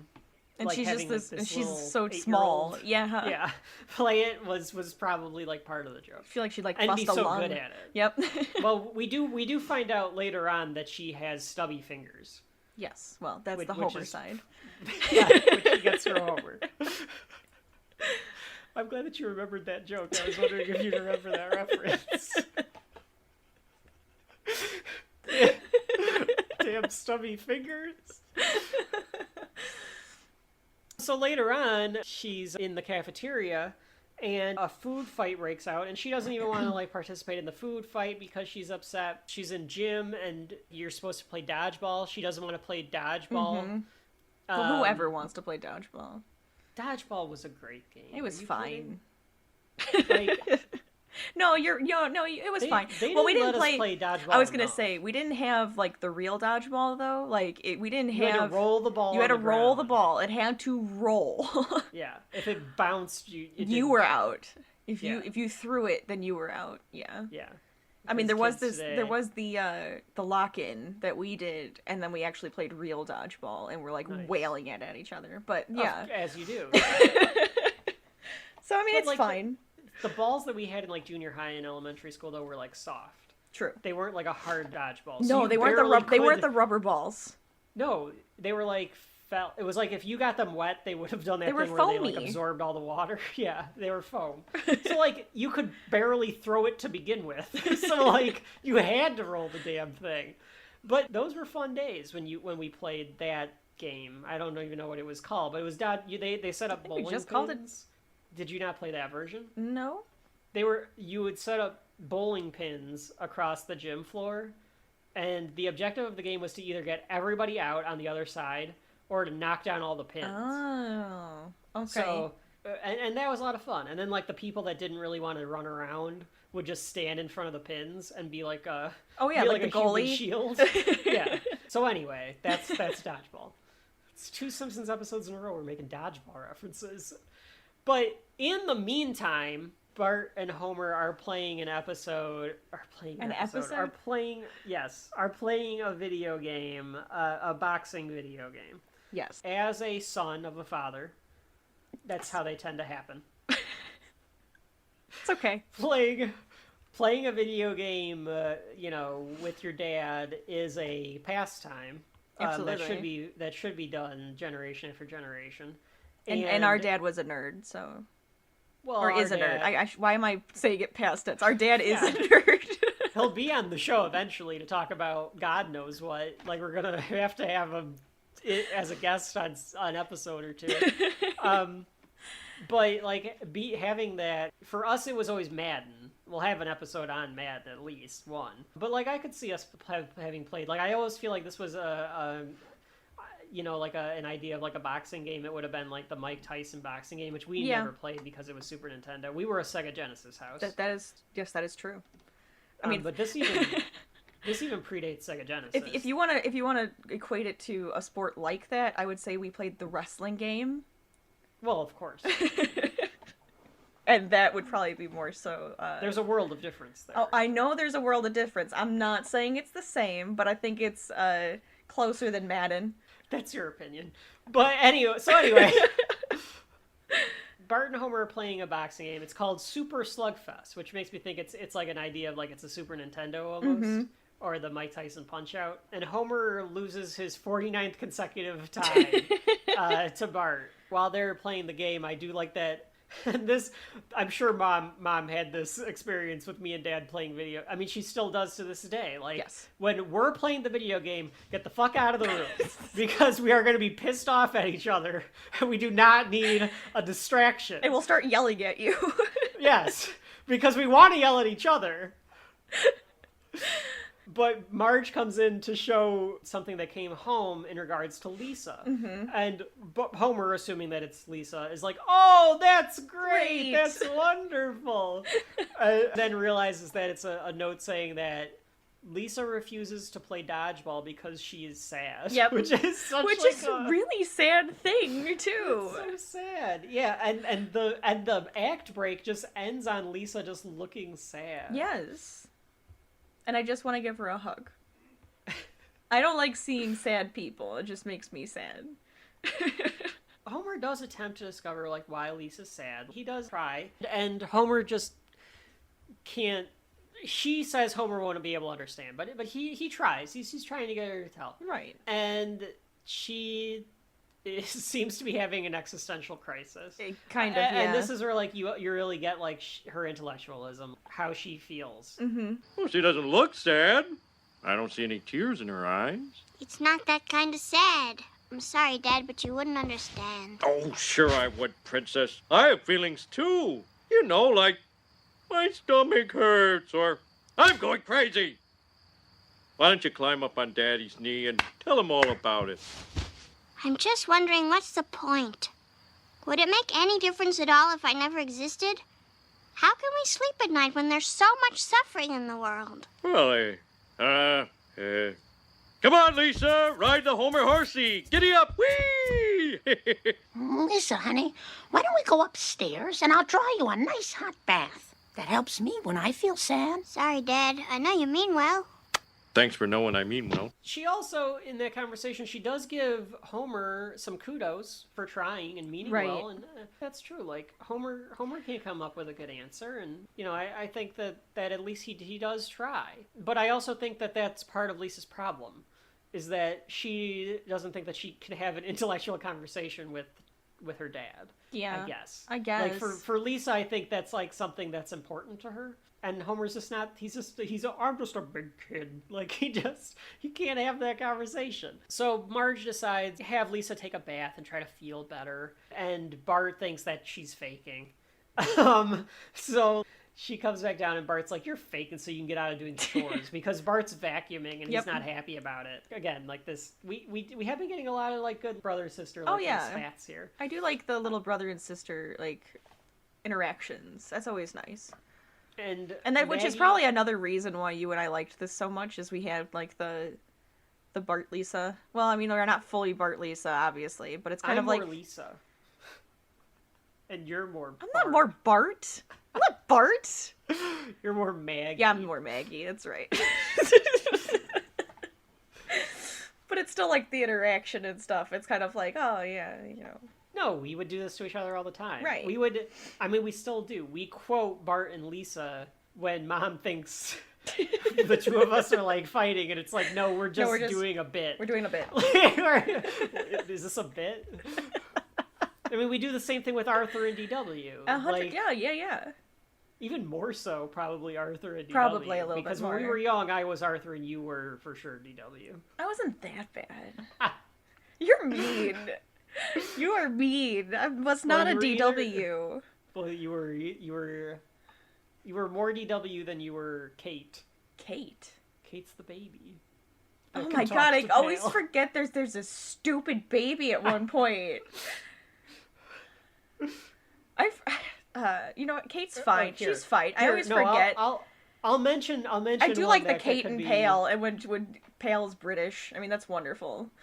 Here's one that I'll say so that you can add it to the list. Maybe I'm Robbie and you're Charlene.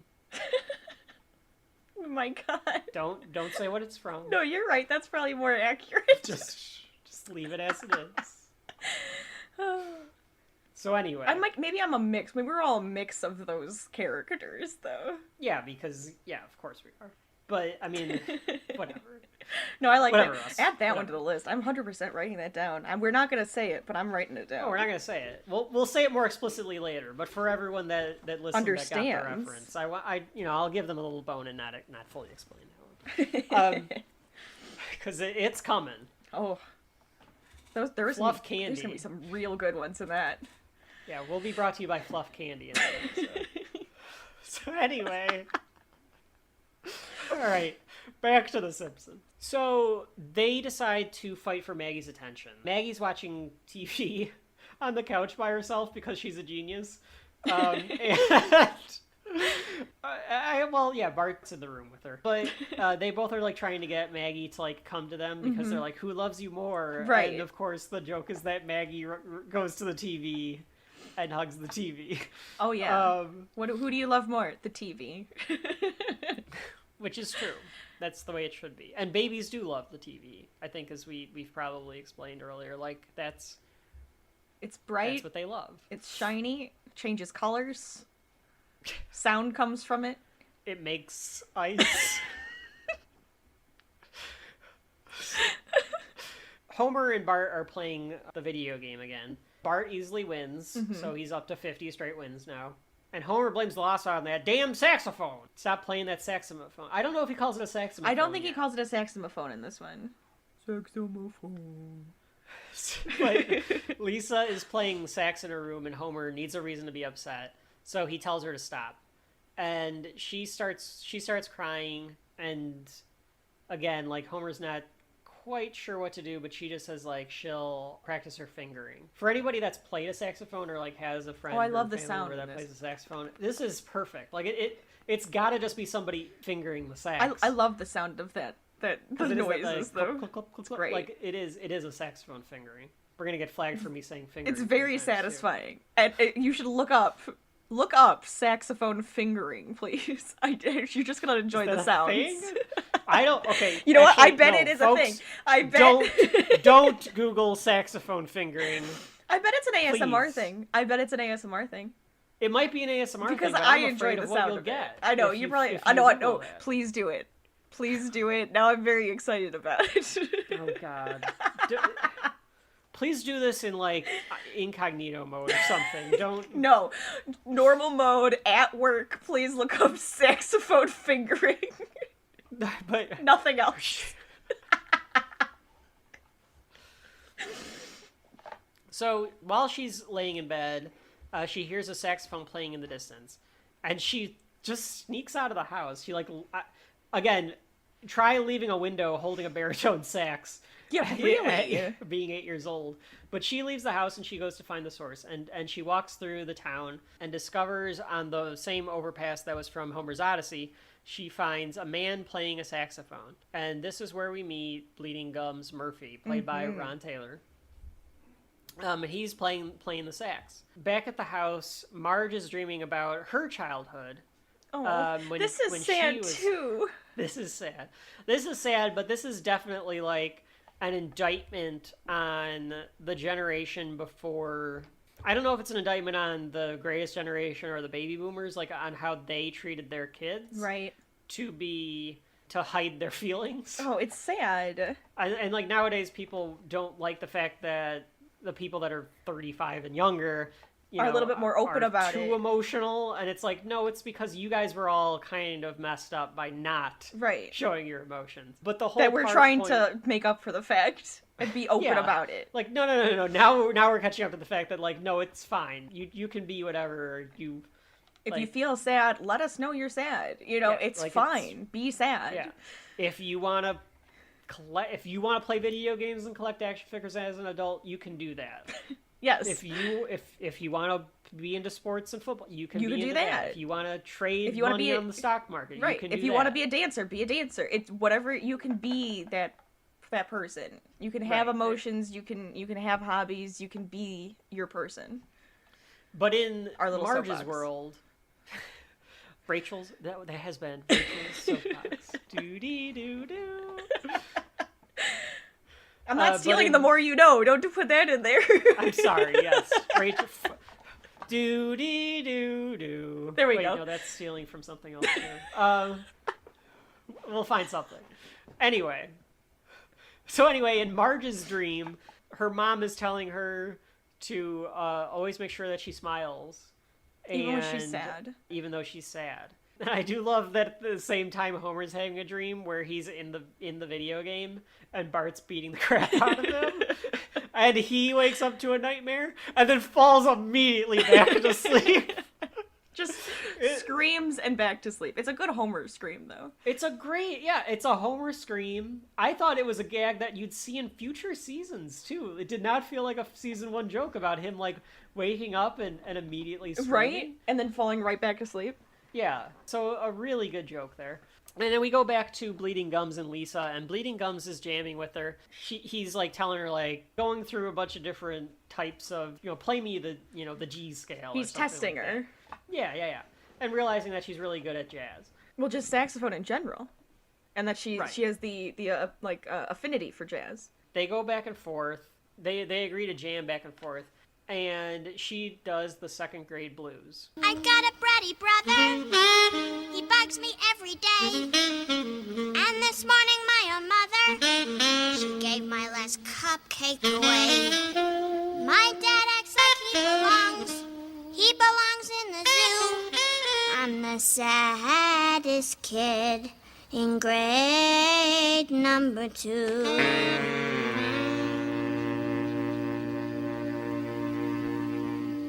You know, you play pretty well for someone with no real problems. Yeah, but I don't feel any better. The blues isn't about feeling better. It's about making other people feel worse and making a few bucks while you're at it. Oh, yeah, this is cute.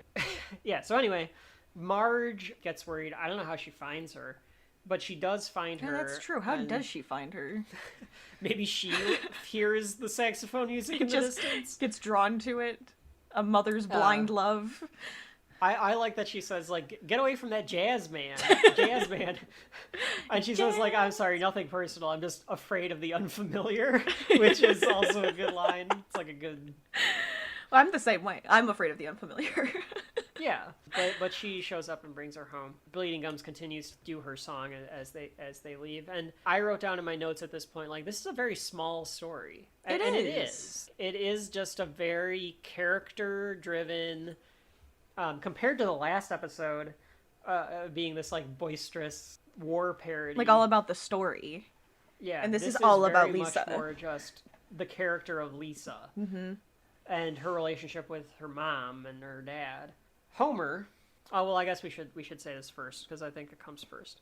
Oh, here's a little note that is from the wiki that I didn't realize, that it says Barney's Bowl-O-Rama has burned down. What? On the TV. So I guess there's a new Bowl-O-Rama after this. Who knew? So Barney's Bowl-O-Rama burned down, and Homer has to go tell Marge the bad news, but Marge is still worried about Lisa, and Marge asks Bart to be nice to her and try to cheer her up. And to Bart's credit, he does try to cheer her up. He goes and finds her, and his idea of cheering her up is to try a prank call on Moe. Which, I mean, they do enjoy doing together, so... They do enjoy It was a doing good that idea. Together. Yeah, it was a good idea. And this time, the prank is jock strap. Yeah, most have it. Most speaking. Is Jacques there? Who? Jacques. Last name Strap. Hold on. Jacques Strap. Hey, guys, I'm looking for a Jacques Strap. What?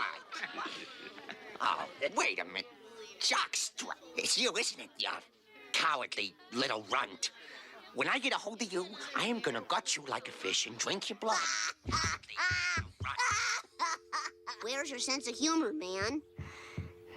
Homer, in the meantime, has decided to practice, which I'm sure I've done, and I'm sure Dad has done as well. We'll practice the video games so that we can play it against each other. I know me and the guys would do that too. Even in college, you got to practice Rock Band or something against each other, even just so that you can do it, or Counter-Strike or whatever it was that we were playing in college. Call of Duty by the end of it, which I was the worst at, but we still did it. I got good at the gun game though. I was very excited about that one. Oh, see, I was good at One in the Chamber. Yeah, you were good at One in the Chamber. I got good at the gun game eventually. And then I had to stop because then little kids were getting better and I just didn't want to deal with. Well, yeah, now I didn't want to deal with them. Any video game online is horrible. I really don't like them. But Homer does end up having this sensation where he has to learn from a little kid, which is the style. Like, that's just the way it is. You realize that you become too old when little kids have to teach you how to play video games. And Homer at the arcade comes in contact with this expert at playing Super Slugfest. He takes out like a bunch of quarters and he's ready to play, but he decides to pay this kid, this hustler, to teach him some tricks so that he can beat Bart at the game. So like he teaches him some tricks. I do love that this kid's mom, I guess the kid's name is Howard, according to the wiki, comes up and just kind of basically like scolds Homer for being in an arcade. Basically, like because he's an adult. Yeah, you're an adult. But now Homer thinks he's ready to take on Bart. In the meantime, Marge takes Lisa to school, and she decides to give Lisa the same advice her mom gave her, which is to smile. Yeah. Because if you smile, the kids will think you fit in with them more. Which is a bad advice. Like, here, I could get it if she was saying, because this is a psychological thing. If you smile and you look at yourself smiling, it actually can help raise your mood.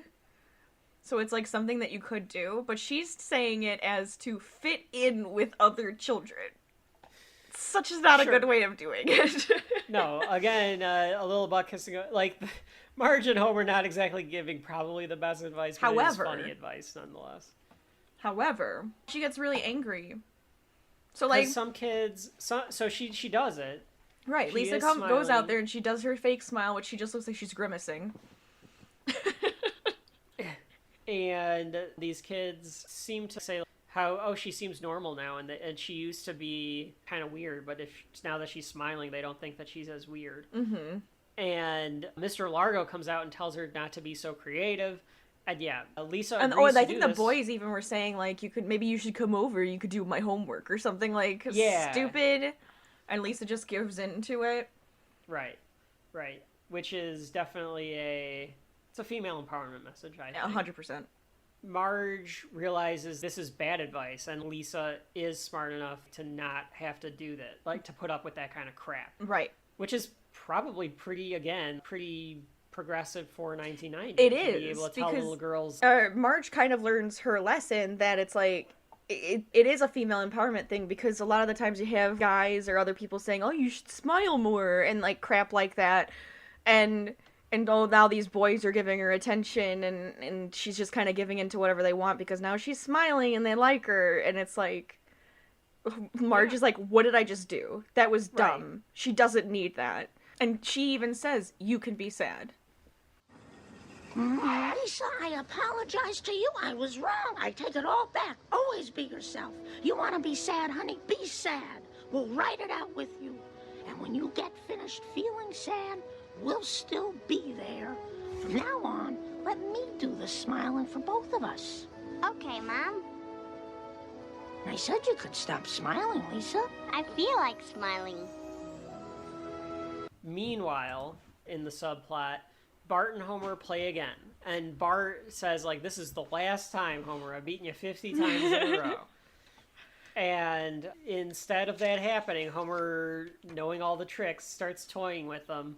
And he starts like beating him up, but he's toying with him a little too much, because as Bart is about to get defeated, Marge pulls the plug, and we get a hilarious little Oh my god. I can't even do the noise that Homer makes. Well, you're in luck, Bart.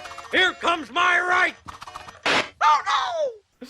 But he is so devastated. I would be And too. anyone that's ever played a video game and like loses power or the plug gets like, that is a very real reaction. Oh, it's awful. It's the If worst. you want someone to die a little inside, turn off their video game while they're in the middle of it. Oh, and especially if haven't they saved it. yes, especially if they haven't saved. And it's one of those things where you spend hours on something and you didn't save because you're an idiot. And then the power goes out, the computer turns off, something crashes, and you're just like, "Yep, I'm done for now." Marge says that Lisa has an idea to go out to the club, and I mean, I don't know what kind of jazz club would allow little kids in. Like, maybe No, it's I like think they during the do. week or something like that. Yeah, I guess with the family, maybe they could. But they decide to go to the jazz hole, which Especially since it is like a little hole in the wall. Yeah, but that's got to be a dirty joke, right? The jazz hole. I'd imagine. Yeah, I have no idea. I couldn't tell you what the joke was. It's a hole, so like asshole, jazz hole. Oh. Yeah. Oh. Yeah. Gotcha. But while they're there, It's just a car hole. they're all enjoying it, and Bleeding Gums does the second grade blues in honor of Lisa. And that's it. That's the end of the episode. Any little other things about this one? So this is the first Noiseland arcade. This is the first episode we see Snowball 2 in again, since Simpsons are roasting on an open fire. So we had Bart crying in the last episode. This is the first time Lisa cries. I think we've had Homer cry. Well, Homer Has cries Lisa all the cried? Or not Lisa. Has Marge cried yet? A couple of the names of the games in the video arcade. Eat My Shorts is one of them. And then the Robert Goulet Destroyer. Oh my god. Which I don't know what that video game could possibly be. Robert Goulet will come up again on this journey through Springfield, much less on Shelf Life, because he comes up in some other things. But Robert Goulet was like a famous Canadian singer with a very like booming voice kind of a thing. That like sultry like lounge singer type voice. But yeah, I thought overall it's a solid episode. I think again agree. they found their groove at this point. I think they're starting to feel it. Yes. For sure. I really like this one. I like this one a lot. I just think it's really nice. I like that it's very character driven. It's like it pushes it pushes it a little bit more with like how she's sad and like how to deal with it and everything. I like that. It gets you to really feel emotional with the show. Yeah, it shows that there can be a little emotion in it. And I like Bleeding Gums Murphy. Yeah, he's fun. I mean, he only shows up in the background here and there. He has at least one more episode where he's featured. We'll get to down the line for sure. Yeah. But that is Moaning Lisa. So, hey, when we come back after a word from our sponsor, we get into one of the goofier episodes of season 1. Yes. The Call of the Simpsons. Yo, Snap, take a picture of me. Come on. Okay, everybody, say cheeseburger. Cheeseburger! Speaking of cheeseburgers, let's go to Burger King. Look out, nature dudes. We're coming. Burger King's taking Homer, Marge, and all the Simpsons camping, including you-know-who. Now you can get one Simpsons character and camping scene in every Kids Club meal at Burger King. The Burger King Kids Club, just for fun, just for you. So, welcome back to Shelf Life. Rachel, do you have your non-dairy based beverage? I can't remember what that joke is about crusty milkshakes. Oh, I was just about to say, well, I put some almond milk in my tea, so does that count? Non-dairy gelatinous milk-based beverage or something like that. We'll get to that one day. But yeah, so this episode is from February 18th, 1990, The Call of the Simpsons. Another episode written by John Swartzwelder. And everything that I mentioned about John Swartzwelder comes through in this episode. Would you believe And I couldn't believe it, like, on the commentary, like, according to them, James L. Brooks wanted it even wackier than what it ends up being. Really? Like, apparently James L. Brooks had an idea at some point to have Homer get fed by an eagle. Oh my God. But yes, it's probably one of the most, at least at the time, it was probably one of the most popular episodes of the first season. I can see why. Well, and it's compared to the last episode where it's all character-centric, this is, I write down a few times for saying, like, and people, I'm sure, in 1991 and 1992 were complaining about how the show lost its way at that point even, like, because, it's too goofy now, or they've jumped the shark or whatever. Sure. To say that 8-9 seasons in, when they are doing truly goofy stuff, they were doing goofy stuff in episode 7. Like, this is a goofy episode. But it's a good goofy. It is a fun goofy. No, yes. I mean, we'll get into it. But it is definitely on the goofier side, in my opinion. The chalk gag for this one is, I will not draw naked ladies in class. Good advice. And nothing happens with the couch gag. They all just run to the couch and sit down, and nothing happens. That's the gag. That's the gag. The gag is there is no gag. And I think before we start, we should probably mention, our fake ad between the things. Reference to the fact that this episode was so popular that Burger King decided that they would base big kids' toys off of this episode of The Simpsons. Mm-hmm. So it's all about them going camping, and that's from 1990. So it was like, you got to pick the episode or a theme if to make the Simpsons toys. I don't think I have them from 1990, but I think they redid these at some point, or maybe they came out with little figures. Somewhere in a box at Mom and Dad's house is, at the very least, like a Homer from this episode. Oh, there probably is. Not Sasquatch Homer, but... Oh, I wish we had a Sasquatch Homer so bad. But there is definitely one of those, something from this episode. So the show begins. Bart is mowing the lawn with a lawnmower from the 1950s. Like, what is this thing? Like, who has those anymore? Who has those anymore? But I think the joke has to be that it's anachronistic for 1990. Yeah, even then. Like this. But for the listener, it is not it's not a gas powered or an electric lawnmower. It's a lawnmower that it only works when you push it. You have to push it, and it like spins over the grass and cuts it. Yeah, it's got like blades that move when you push it. Yeah, it's like I guess it's kind of like a straight razor if you're a guy compared to like an electric razor. I guess is the only analogy I can think of. But he's doing that, and it's a big pain in the ass, as you can imagine, because why wouldn't it be? You're pushing this thing over the grass, and at the same time, the Flanders rod is mowing the grass. Oh my God. On a driving mower. So the total opposite of Bart's pain here. Yeah, I think he even has a drink or something while he's sitting on it. Homer tells Bart, like, don't be jealous of the Flanders, because like Bart kind of asks Homer, like, when are we gonna get something good like that? And while he says this, Ned drives and pulls up with an is an RV. And Ned has this big RV. It has a satellite dish. It has a deep fryer. It's a house on wheels. It's a tenement on wheels. And Homer, of course, is immediately jealous of the fact that Ned has this RV. I think he's more jealous of the satellite and the deep fryer than the fact that it's an RV. Probably. Like, I think if Homer would have stopped and not been so impulsive and thought about it, he would have been just fine, like, getting himself a deep fryer and an RV, and a satellite dish. Right. Maybe it would have been cheaper than the RV. Maybe.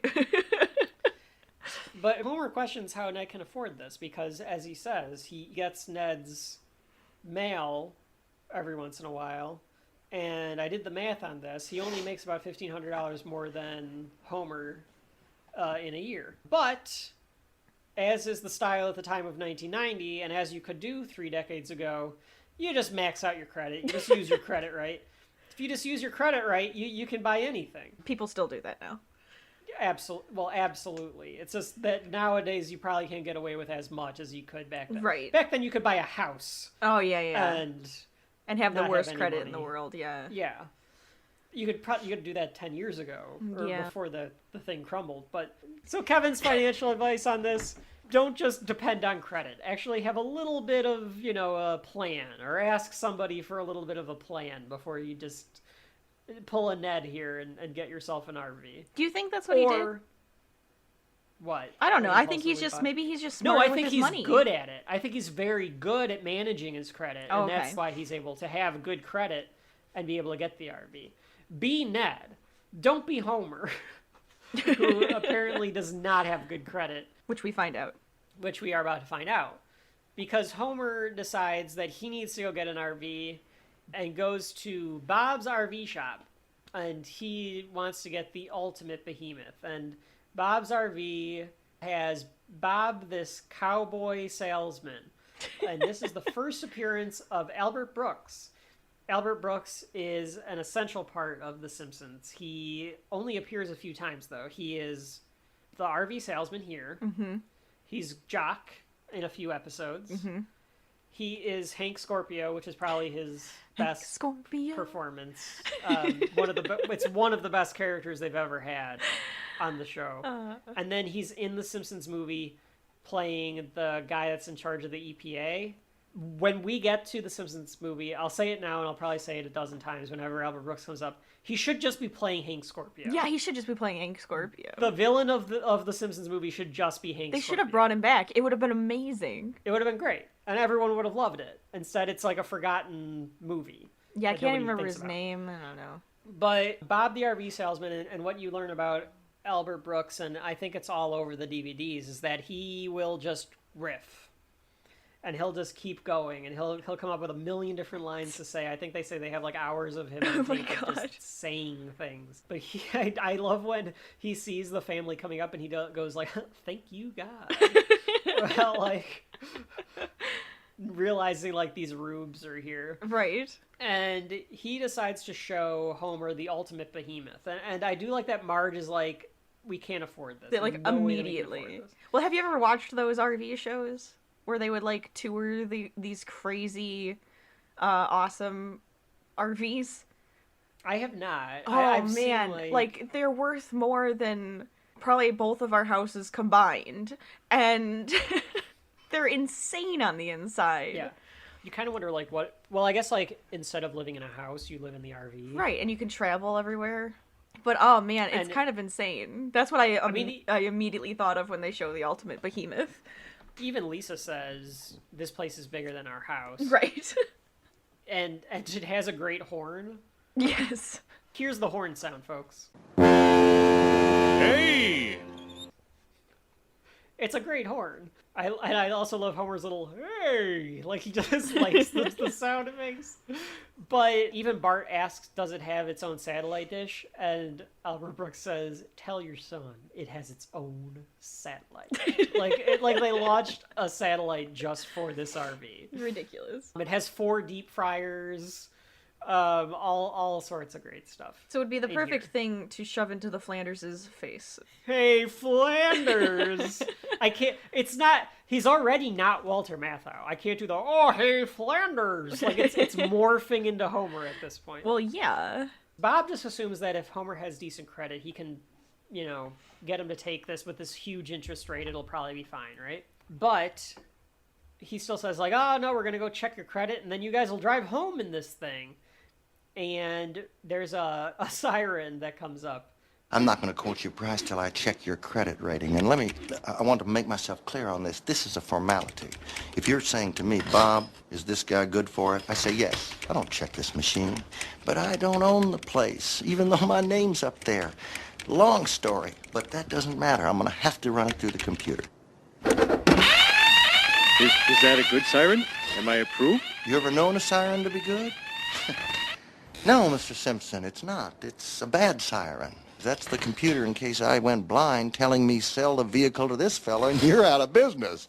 That's what the siren says. Oh. Seems the ultimate behemoth is a wee bit out of your price range. And wee bit is me being polite. You couldn't afford this thing if you lived to be $1 million. Don't you have something that isn't out of my price range? I don't want to go away empty-handed, Bob. Take it easy there. Don't ruin this feeling I'm getting from you. Perhaps I can show you something. Little more of you. He tells him, I don't Are own sirens this. ever? Are sirens Oh, ever yeah, are good? sirens ever a good sign? Like, is the siren good?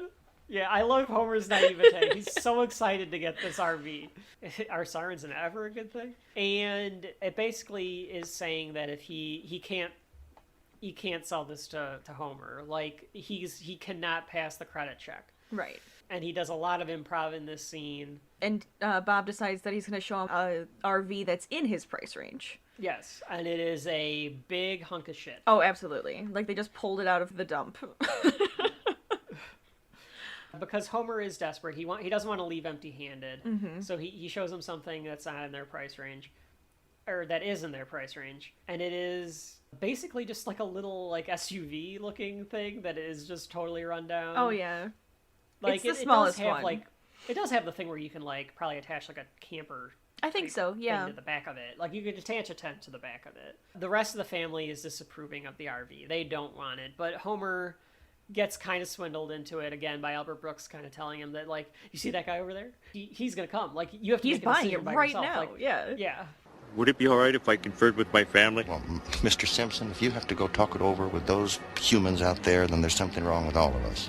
You look like a man who is able to make a decision, or I wouldn't be wasting... See that man right over there? Yeah? He's buying this. Did you know that? No. Called me 2 minutes before you came in and said, save the little one. I'm coming down. Here he is. Now, you want it or not? All right. I'll take it. Best decision you ever made. This is going to change your life. Tricks him into buying it for $350 a month, which is a lot of money when you think about it. Leasing this RV. Right. I like that Homer's such a rube, and the family's shaking their heads. I think Lisa, like, actually shakes her head, realizes he's gonna do this, and it's stupid. Yep. But he buys it, and he tries to show off to Flanders. Well, and Flanders, is like, oh, yeah, look at that, and is, like, Yeah. really nice about it. Ned, being Ned, is more like, oh, she's a beaut. Right. Happy that Homer Got something that makes him happy. I almost think that it's like Ned got Homer to do something Homer would enjoy. Right.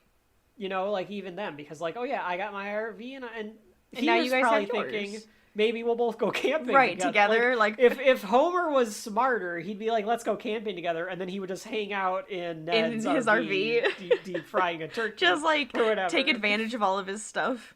Yeah, and like, oh, we both have an RV, but, you know.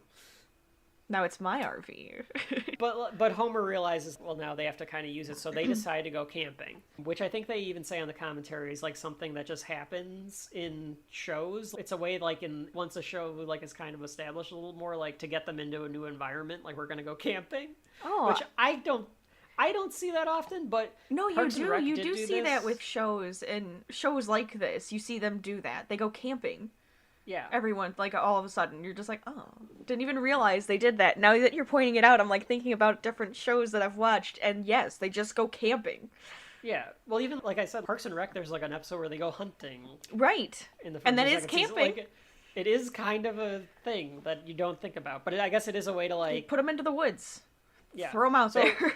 I guess this is a good time. Rachel, your experience camping, because I think you have experience. I am not a camper.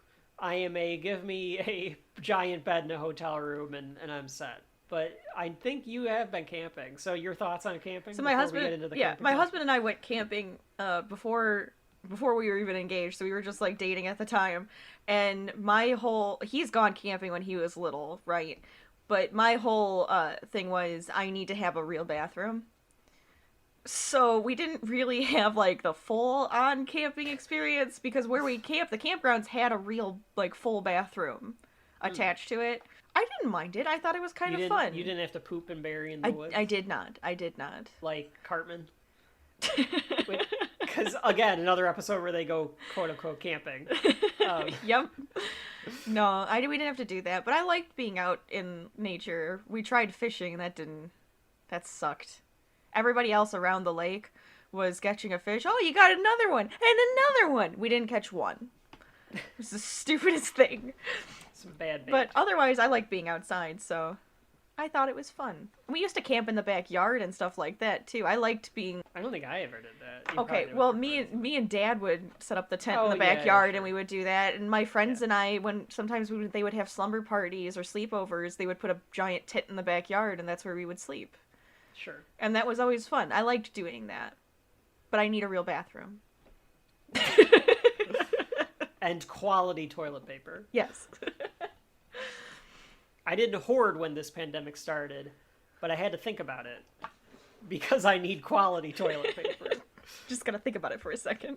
Because of the idiots that hoarded, that took my good toilet paper. The unnecessary hoarding. So they are on the highway, and the thing can barely move on the highway. They're causing a traffic jam behind them because the thing cannot get up to where it's supposed to on the highway. Which is kind of how I feel about whenever I do actually see an RV, because the damn thing can never actually... No RV can go the speed on the highway. But they're playing What's That Odor? Which I remember from a kid. I might have this episode on VHS. Like, I can remember, like, as a kid, them playing What's That Odor? Dad's feet. You win, Bart. Like, Lisa! Right. Yelling at both of them. Yeah. Before they leave, I do want to point out the weird animation on Ned waving goodbye. It's, like, very, like, stop and go. Was it? I think I missed that. Yeah. And the score here, Gibbs, who, what's his name? Barry Gibbs, who does the score for season 1, plays, I'll do Shelf Life Jukebox here because I cannot remember the name of the song, but it's that jump da jump da da. Oh yeah. Jump da dee dum da da ba ba ba ba ba ba ba dee. Right. Which I think is like a German song of some kind, but because of this episode, I always affiliate it with going camping. That's true. But that's played a lot in this episode. He uses that one quite a bit. You trying to find it? I was gonna try to find it. Found that one. Yeah, it's the Wanderer, the Happy Wanderer. Yeah, so the Happy Wanderer. So go ahead and look that one up, gang. It's a fun little song. It's like a nice hiking through the forest song to listen to. I think so. It's kind of it also feels like our music that we play. That's what I was gonna say. I was gonna say it sounds like a companion piece to Shelf Life's theme song. It really is. There's a reason for that, and I think it's because one, the theme, I think they're both from World War II. God. Everything's a circle. Everything's a circle. But we'll talk about our theme one day, why we do it. There's a movie we could talk about it for. Yeah, there's definitely reasons for it. But anyway, Homer decides to take it off the highway because it's an all-terrain vehicle, and he drives it through a pond, and like their feet are getting wet because it's not an RV is not an all-terrain vehicle to begin with. But then of course Homer is taking them through like a lake and through the woods. This is where the score gets really cartoony, and this whole thing gets really cartoony. Oh, absolutely. Like, you can never kind of say The Simpsons doesn't get a little over the top from this point forward, because it did. So, like, they're like, should I stop? And they're like, yes! And as Homer goes to stop, the RV comes to a halt, and it's teetering over this, like, cliff. Right. And I do like Homer... Oh, yeah, this Homer's is great. speech. Don't everybody make a move. And when I count to 3... get out of the car. But before Homer can get to 3, they all kind of slide out of the car, and Homer realizes, like, oh, all right. So then he just jumps out of the car too. And as he gets out of the car, the thing falls off the cliff, and it blows up. Not a big explosion, not as big of an explosion as you'd have in seasons going forward, but still it blows up. Right. Just enough. I kind of wonder at this point what happens. Like, does he still have to pay for that now? I would or think do you so, he, like, right? turns it into Like, the insurance? Yeah, like, well, there's one, if he even got the insurance, because there must have been an insurance that came with it. And then, yeah, I don't know. I think he, like, the deposit and all that. Oh, God. Oh yeah, he's probably out of deposit. But It was a crappy RV anyways. I don't think they ever thought they would sell it because they were probably just going to take it to the dump. So it's hard to tell. $350 a month out of Homer. True. Although I'm assuming Homer defaults on that one anyway. Like I have a feeling he doesn't actually pay it, regardless if it falls off. Probably. So the family is scared. And Homer tells them that people would kill to be on an adventure like this. They're in Right. the middle of the woods, and they get to be on an adventure. and Maggie's shaking because she's crying, or because she's upset. And I love that Homer's like, "Will somebody take care of her?" And Lisa tries to point out birdies, but it's really vultures are Right. circling them. But Homer tells them all relax because he's an experienced woodsman, and he says, "Let me just walk over here to regain my bearings." And this is a great little moment. What am I gonna do? I've murdered us all! I've murdered us all! I've murdered us all! Shout out! Shout out! Shout out! Go! Go! Do we get a Marge here? I think the whole family does Adam here. Yeah, we might get a Marge. I noticed when he shouts, he sounds more Homerish. He sounds a little bit more like Homer. Yeah. It's Dan Castellaneta's like figuring it out, like how to make him sound more Homery at this point. But Homer ends up building this horrible shelter. It's just a log with sticks over it. It's a wonderful shelter. I don't know what you're talking about. But he decides that they need to find some firewood. Is that what they go off to do? Well, they go out to get more stuff. I don't know if they were actually I think they saying were what just they're going to go for. find help. I can't remember. I think it is like just to get more stuff. To like to get more sticks and stuff. Okay. But he decides to bring tells Bart to come along. Right. And this is where I thought it was a little out of character for Marge, because Maggie starts following them just because she's a baby. She wants to follow them. And Bart and Homer don't notice.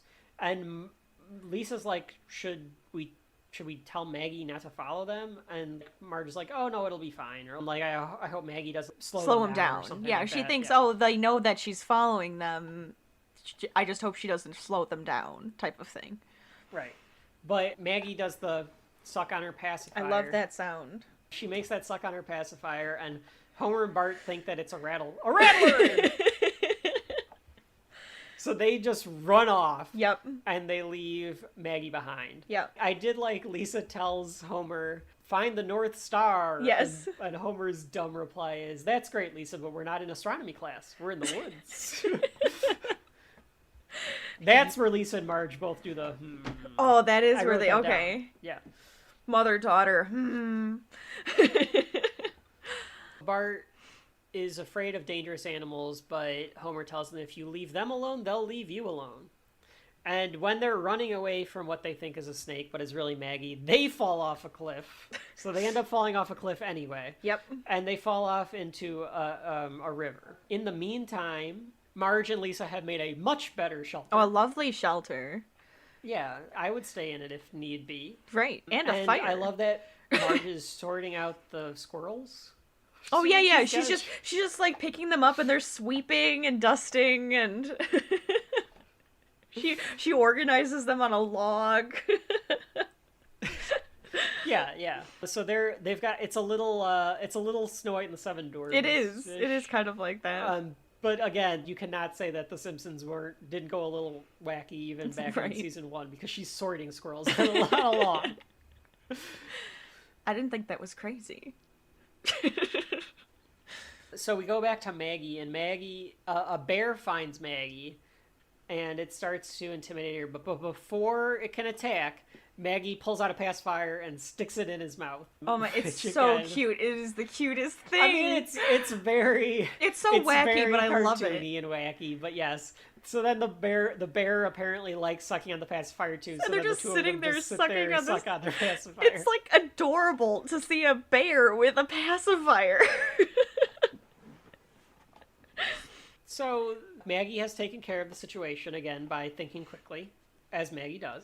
Of course. In the meantime, we cut back to Homer and Bart, and Homer he grabs onto something, and he can't find Bart. He only sees his lucky red hat, and he shouts to the heavens again. A lot of Homer shouting in this song. Oh yeah. But he says, Bart's dead. Bart's dead. Yeah. And this is a don't have a cow. I can't remember if he says don't have a cow dad or don't have a cow man, but this is a don't have a cow. I kind of hope I don't have a cow dad. I don't remember, but I think like he that says don't better. have a cow dad. Okay.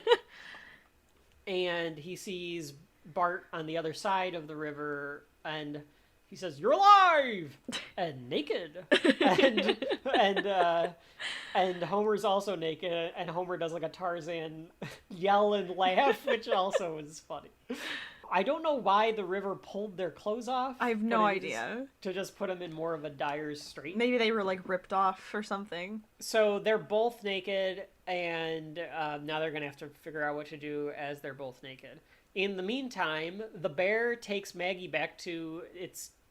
Is it a cave or a den? Is it a den if it's a bear? Well, I think it's a cave either way, but it's the bear's den. Yes. Thank you for showing me up on that one. Yeah, so the bear takes Maggie back to its den in a cave with a bunch of scraps. Oh my god. And explains using bear language. Oh yeah, because the bears, they probably think the other bear brought home food. Yeah, the other bears clearly think... Although not all bears. Well, no. Not all bears are carnivorous. No. Some bears only eat like berries and fish and stuff. Right. But I think if they eat fish, they're still carnivorous. They refer... Right? No, they're not pescatarians, so... Don't they only eat fish, though? There's no bears that eat fish and other meat. Okay, hang on. Let's go to the old search engine machine. Do bears eat fish and other meat? There's plant bears. Fish and meat are important. Most non-coastal bears. According to bearsmart.com, your one-stop shop for everything bears, some bears kill elk and caribou and stuff. Others live in areas where salmon, suckers, or other fish are part of its food. So right. I think it is more of an either-or, depending on where they're at. Okay. Well, I figured it was kind of like whatever they can eat, it's when there. Yep, when in Rome, they eat whatever the Romans eat. It's their version of eating, like, going out for a nice steak dinner. Yeah. We're gonna kill a deer. Oh, we're gonna have a deer. But, I mean, they eat more, obviously, before they hibernate, for the ones who do hibernate, so I would imagine that's kind of when they go a little bit more meat-friendly. Yeah, you gotta pack on the pounds. I do the same thing in October and November. Before I hibernate. But anyways. So anyway, The Simpsons. Yes, so... Are these black bears? I think they're black bears. Homer and Bart refer to them as grizzlies. I thought they were brown bears. Because they're not that big, but I don't know what they are supposed to be. They're cartoon bears. They're Yogi bears. They're Yogi bears. So the bear explains in bear language to the rest of the bears that Maggie was lost, and they all agree, basically, to take care of Maggie. We go back to Homer and Bart, Yeah, though, like they found a friend. Yeah, like, we're just gonna take care of this human. This is our human now. Yeah, he's our human now. So we can't go 10 minutes without quoting another Simpsons episode. Oops. This is our real life, though. We can't go 10 minutes without quoting The Simpsons, period. Yes. So this whole next part, Rachel, you might just have to do this clip, because this is one of the funniest moments in season 1 for me. I love this entire scene. So Homer decide they have to make some fig underwear. So they decide to get fig underwear, and even that dialogue is pretty good. Of like, just picture this and a little mud there, a little mud here and there. But he decides to like make a rope out of a vine, and Bart goes, "What are we gonna do with that? Hang ourselves?"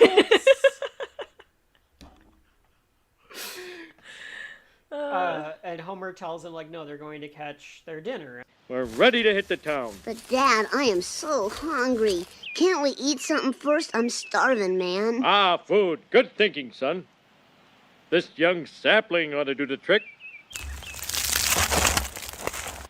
What are we gonna do, hang ourselves? No!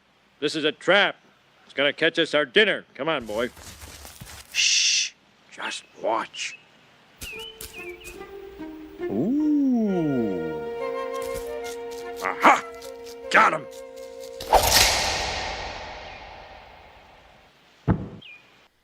I cannot tell you how funny, how to this day. I mean, I've watched this episode for 30 years, but for the folks at home, if you have not seen this episode, like, look up this clip. I hope this clip is on YouTube because, I mean, we'll play it, but so he makes like he thinks he's making like a little trap. Like, it's like a little foot trap, basically. And a rabbit comes by, and instead of the rabbit getting snarled in the foot trap,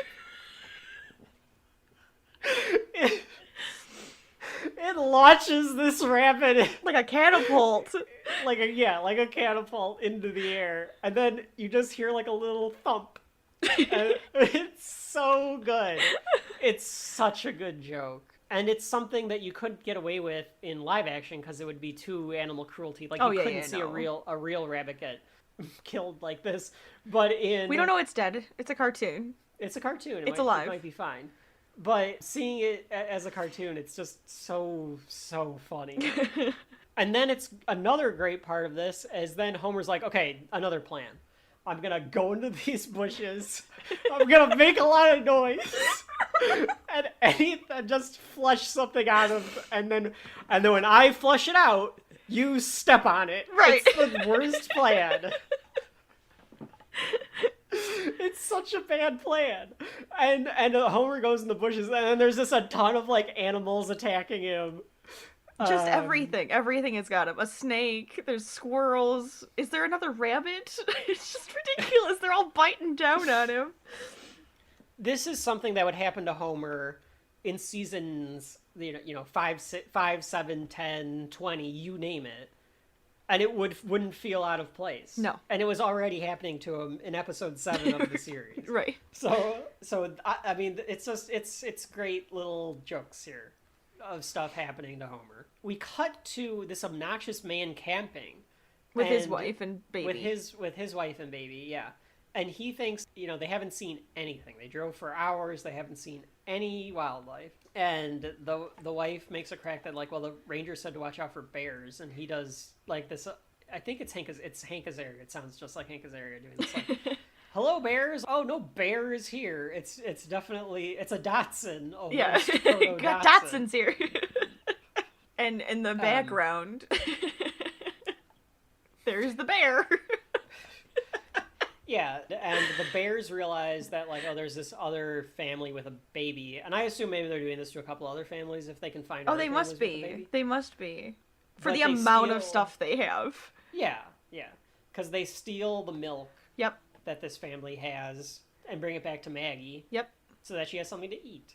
I don't know how they know. I guess because they're like, well, that human baby is eating that. So we'll just bring that back for our human baby. Right. It should be good. It's fine. That works. But then it is this montage of all the bears just going back and forth out of the cave, bringing toys and just piling it up by her while she eats. And I figured you thought this was probably pretty sweet because the bears like surround Maggie. Oh, and then like, it glows warm her at night with like the light. And they got her a lantern. Oh, it's so cute. I love that. It's adorable that these bears are just taking care of her. So we get Maggie is just sleeping with her bear family that's taking care of her, and we get Marge and Lisa have made themselves a fire. Yep. And they're perfectly fine and ready for bed. And they're like, oh, I hope Maggie hasn't kept the boys. And like, oh, I'm sure that they're fine. It's so like out of place for Marge to not be worried. Right. About the rest of them. Because her and Lisa are the only competent ones. Well, so is Maggie, but she had to figure it out a little differently.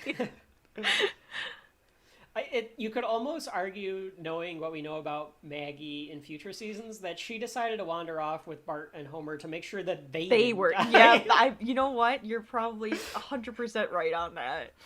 And then we cut to Homer and Bart, and they're like shivering.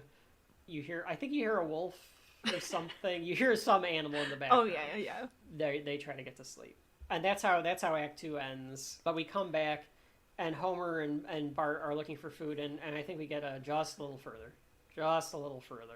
between Bart and Homer. They're looking for food at this point. And they find a beehive.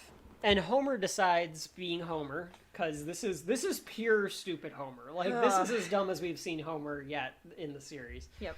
He decides to reach his hand in to grab some honey. And he grabs it and he thinks, oh, it's kind of tangy. And the But bees, he didn't of course, I was going to say, he didn't just grab honey. He grabbed a bunch of bees. It's a handful of bees. And he gets stung by a bunch of bees. In his mouth, mind you. Right. So I think between the honey being pure honey and the bees stinging him, his mouth starts to swell up. He's like, I need water. And Bart goes, well, I think there's some over there. And he jumps into a muddy stream.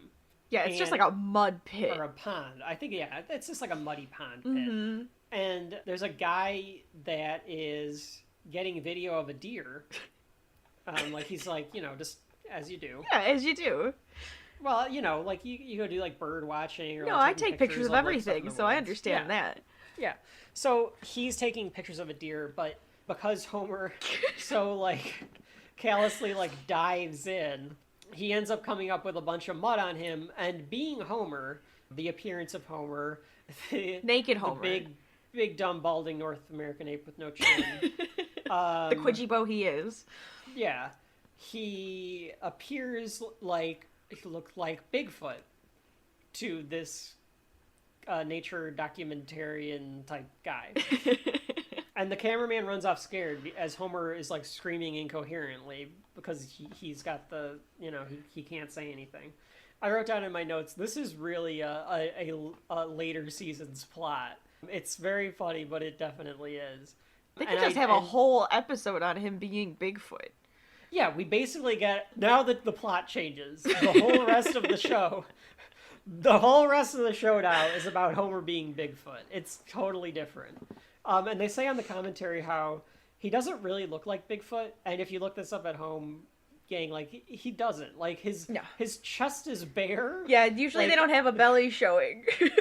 and he's just covered in mud, but, like, I feel like he would really need to be caked in mud to look like Bigfoot. Yeah. I mean, if I would have thought it would have to be, like, darker, he would have been further away, kind of blurry, for somebody to actually mistake him for Bigfoot. But, I mean, I guess with the that he does. What would your friends on the searching for Bigfoot, would they mistake Homer for Bigfoot? Well, considering his size, and probably the way that the man would describe Homer and saying, like, he has, like, his stomach showing, and the sound and everything, they may say, oh, it's definitely a Bigfoot. I think you definitely saw a Sasquatch. They probably would say it's a child Sasquatch because of his height. He's too short. He would be too short. Too short? Mm-hmm. Oh, okay. Because there is a specific height for Sasquatch? Yeah, it's like over 7 feet, I think, is what they say. I'm not like obsessive, guys, with Bigfoot. It's just a show we're watching right now. You are a Bigfoot expert. This is one of the things that you're an expert on, is Bigfoot. Yes, that's correct. I go Sasquatch hunting every summer. We like to go try to find him in different places. Have you found him yet? We've come across different sounds in the forest, and as we hear the sounds, we're just like, oh, there's got to be a Bigfoot here. That's definitely a Bigfoot. And then we leave. Definitely. and then we leave. That's what they do on the show. Well, every time they're like right there and like they couldn't find him, they're like, okay, and now we're gonna leave. Well, it's like, what are you doing? Do they say that because like he's supposed to be? Will he eat them? I don't think so. Or is he a Harry and the Hendersons? Well, I think there's actually, I think it's Oklahoma. What's in Oklahoma? That is bullshit. There's one in Florida. It's called the skunk ape in Florida. It is called a skunk ape in Florida. Yes. But they're all the same Sasquatch. It's all like that genus. Right. Exactly. But there's actually a law in, I think it's Oklahoma or Alabama, somewhere around there. One of those. Those are not. I know they're not near each other at all. I think it's Alabama. They play in the same football conference for college, so it counts. Hold on a second. What state was it? They don't play in the same conference in college. I know that. Oh, it was Oregon. Okay, so it's either Washington or Oregon. I was way off. okay. I think it must be I was Oregon then. way off. I think it must have been Oregon then. They have a law that you can't harass a Bigfoot. Oh, that makes sense. It makes sense. I mean, Matt Groening is from Portland, so he would know that. So maybe that's part of it. Yeah. There's a freaking law that states you can't harass a Bigfoot. As there should be. Don't harass a Bigfoot. No, you don't want to. That's rude. They're just trying to live their lives. They're just trying to raise those kids. They're trying to raise their kids. I'm glad you got it in. We got it in. I got it in. We're never gonna tell people where that reference is from. Oh, if they know, they know. That's all it is. So anyway, now the show becomes about Homer being Bigfoot. And we cut to breaking news. Bigfoot, the legendary half-man, half-ape, is no longer a legend. He's very, very real. What you're about to see is unedited video footage taken earlier today in the hills 3 miles southwest of Tenderfoot Gorge.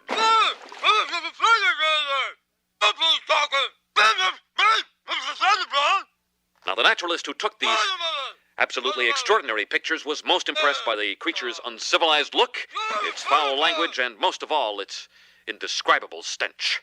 A popular supermarket tabloid has offered a reward of $5,000 to anyone who brings in the creature alive. Naturally, we'll have more on this story as soon as it develops. We now return you to the president's address, already in progress. But I love at the end of that how he says, we cut to the president's address, already in progress. So, we cut to the news, and it's a guy saying, the legendary Bigfoot's been found, and already they're like, here's the footage, and they show the footage of Homer as proof that Bigfoot is there. And, there's gonna be a reward for it. And it's not Kent Brockman. It's not. It's a proto-Kent Brockman. It doesn't have the Kent Brockman voice, too. It's a very Swartzwelder type gag, I think, kind of based on the episodes that he's written, the kind of jokes that you get out of there. I mean, granted, it could be any one of the writer's jokes, but it definitely seems like that. So now the place has become a huge tourist trap in a day. Less than a day. Because they know where the Bigfoot is. Now they're harassing Yeah. Bigfoot. This is why this has become a law. This is why it's a law in Oregon. For our listeners in Oregon, don't go out trying to find Bigfoot and harass him. You can find Bigfoot, just don't harass Bigfoot. So there's Bigfoot t-shirts, and I saw Bigfoot, and all this stuff going on at this park that they're at. Apparently you can't kill Bigfoot in Washington. Oh, that's good that they're conserving him. I wanted to make sure it was Oregon, but it's not coming up now. Well, whatever. Go on. Well, we'll run with it. If it wasn't, now everyone thinks it is. It's even better. Yeah. So very quickly, and I think even in the commentary they point out that Lisa and Marge are just found. Oh, good thing that we found you. That's the end of that story. Right. No, now we got Bigfoot to talk about. We've got stuff. This is more interesting. Yeah. They show Marge a picture, and she's like, "That isn't Bigfoot. That's my husband." And we get I don't think she says it's not Bigfoot. I think she just goes, "That's my husband." Oh yeah, that's right. That's my husband. Yeah, she doesn't clarify that it isn't Bigfoot. She says that's my husband, and we get the spinny newspaper articles that say I married Bigfoot. Yep. And then then of course there's a bunch of news reporters asking what does he eat, and she of course can't just be it's not Bigfoot. No, She's she well, I guess complies. his favorite is pork chops. Then there's another spinny newspaper. Yeah, then there's another newspaper that says Bigfoot says pork chops aplenty. Oh, that's great. But so this happens, and this is where we get, are we there yet? Just a little further. Are we there yet? Just a little further. Homer and Bart are still stuck in the woods. Mm-hmm. In the meantime, the bears are going to return Maggie to civilization. So they walk up to this area where there's a news broadcast going on. And they're there's people. The guy's get these bears off the set. I love that this guy just walks up and is no bears, please, bears, get off the set. Stay back, bears. And they just turn around and leave. Maggie has fully domesticated this bear family. Oh my gosh. Oh, but it is sad, because the one bear does turn around and looks sad about leaving Maggie. Well, that's not yet. Oh no! Okay. They go back to their cave. Oh, you're right. After they're told, bears get away, bears leave. Yeah, so they go back to their cave. And Homer and Bart stumble upon the bear den. And they're like, Maggie! And Maggie runs up to them and is like, oh, good, I found you. And they're backing off and they're doing like that, nice grizzlies. So this is where like they're... So like they get out of there and Bart kind of says, later grizzly dudes. It's a very Bart 1990 line. Yes, this is where I figured you felt sad that you would have had a tear, Of course I did. Because the bears are genuinely upset that Maggie has to leave them. Right. But she does leave the pacifier. Right, and like still, she waves. Yeah, that's something to remember her by. It's very cute. I'd like to think that that's something for them to be able to remember her by. Absolutely. And I did write down that was sort of sweet too. They kind of hint that she's figured out how to communicate with them because she does the little wave, but she also does like a little like hand motion too. Right. So they run back into civilization, and Homer... Still in his mud. Still covered in mud. Very important to point out that he is still very much covered in mud. Still Bigfoot Homer. And they think it's Bigfoot. So the people start chasing Homer down. And they like go to Bart and they're like, it's a good thing that we found you. And Bart's like, what the hell are you talking about? Right. He's just completely like, what? But Homer starts to run away. And even Bart's like, run, Dad, run. Right. And so they trank Homer, which like I feel like they explicitly had to be like, we need him alive. Do you have the tranquilizer dart? So people at home didn't think that they shot Homer. Yeah. But Homer's been shot at before a couple of times already this season, so it wouldn't be the first time. Right. But they trank Homer. And I do love that Bart's like, oh no, Dad! And Homer's like, avenge me! Like... And then just falls asleep and starts snoring. Does he start snoring? I think he does, doesn't he? He might. I mean, it would be... I swore he did. If he doesn't, he should have. But then we get this cut to another news report where... They have Homer in a tube in his underwear. Where they just hand him a pork chop and he asks for some applesauce with the pork chop. And they're like writing it down. They're doing tests and studying him and... Yeah, but they eventually release him. They decide that they can't tell whether or not he's Bigfoot or not. And it's the weirdest for everything. Like, folks, remember what we said at the beginning of this episode. It's about Homer getting an RV. And it ends with people not being able to tell if he's Bigfoot or not. Which, like, he clearly is not Bigfoot. And on the commentary, even Al Jean was like, oh yeah, I was a little embarrassed that this is how the episode ends. John Swartzwelder, who famously will not do commentaries because he's a recluse. He will not do commentaries. I don't know if this came from that script or if this was like part of James L. Brooks's thing of like, let's make it crazy. Yeah. Or if they all just were like, let's just go ham with it. And they all can't decide. And there's like a whole thing like Dr. Marvin Monroe and there's like this French doctor and this other like crazy looking mad scientist. And they all can't agree whether or not Homer is Bigfoot or not. But they all decide it's either a sub-average human or That's a the brilliant line. beast. Yep. Homer's biggest fear is that the people at work are going to get a field day out of it. But it ends on a sweet note because Marge calls Homer her brilliant beast. And turns out the lights, and that's the end of the episode. It's very cute. This much I believe we can agree upon. This specimen is either a below average human being or a brilliant beast. Stupid egghead. Oh, Homer, my brilliant beast. I mean, it's a sweet episode. It has sweet moments. It has very funny moments. It has very cute moments.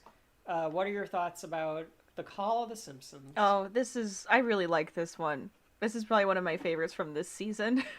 Because I just think it's fun, it's wacky, it's got cute stuff that happens, it's just goofy. I really like it. This is a good one. Yeah, I went back and forth a little bit because watching it I was like not prepared for how kind of goofy it was, but it is funny. It's a very funny episode, and that's all that you want at the end of the day is it to be funny. So yeah, it feels a little ahead of its time in that way. The Call of the Simpsons. But when we come back, our Simpsons Season 1 keeps on rolling with a very iconic episode in The Tall Tale Head. Spike-haired, bug-eyed Bart Simpson, age 10, is the show star and family brat. Whoa, look at this place. What a dump. He is rude, mischievous, and often in hot water. They sent a note from school. What did you do this time, you little hoodlum? Whoop, get out of the way. I didn't do it. Nobody saw me do it. There's no way they can prove anything. This time, it is Bart's wisecracking T-shirts that are in trouble. This one has been expelled from some schools for its profanity. Another, underachiever and proud of it, has been kicked out of classes from Orange, California to Fremont, Ohio, where Lutz Elementary School was the first to ban Bart. Around school, where tamer Simpson fashions are still allowed, reaction to the T-shirt tempest is mixed. It's just a cartoon, and we won't act like Bart Simpson. If you're an underachiever, you shouldn't be proud of it. The Simpsons network, Fox TV, will say only that Bart respects elementary school principals, even the ones who have nothing better to do than tell kids what to wear. Don't have a cow, Dad. The sad truth is, all families are like us. And the Simpsons, even Bart, are not necessarily a bad influence on kids, according to some psychologists. This is something that they can grab onto and identify with.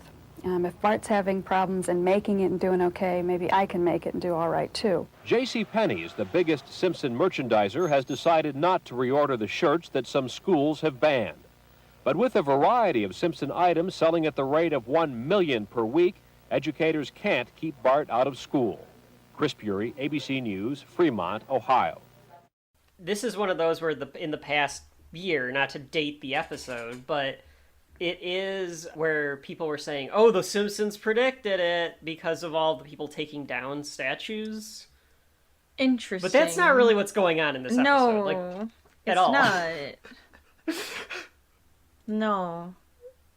In fact, it's not for several seasons where there's like a reason to take down Jebediah Springfield's statue. That's even truer.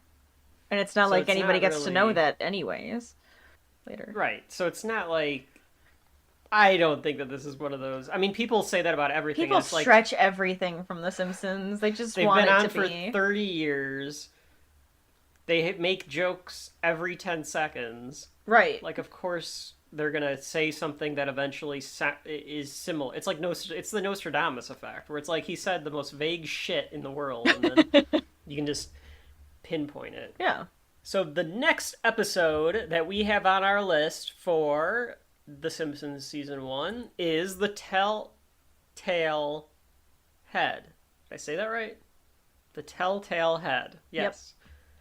And it debuted on February 25th, 1990, written by Al Jean, Mike Reese, Sam Simon, and Matt Groening. So a lot of writers on this. 4-writer one, which is not typical for The Simpsons, but 4 credited writers, directed by Rich Moore.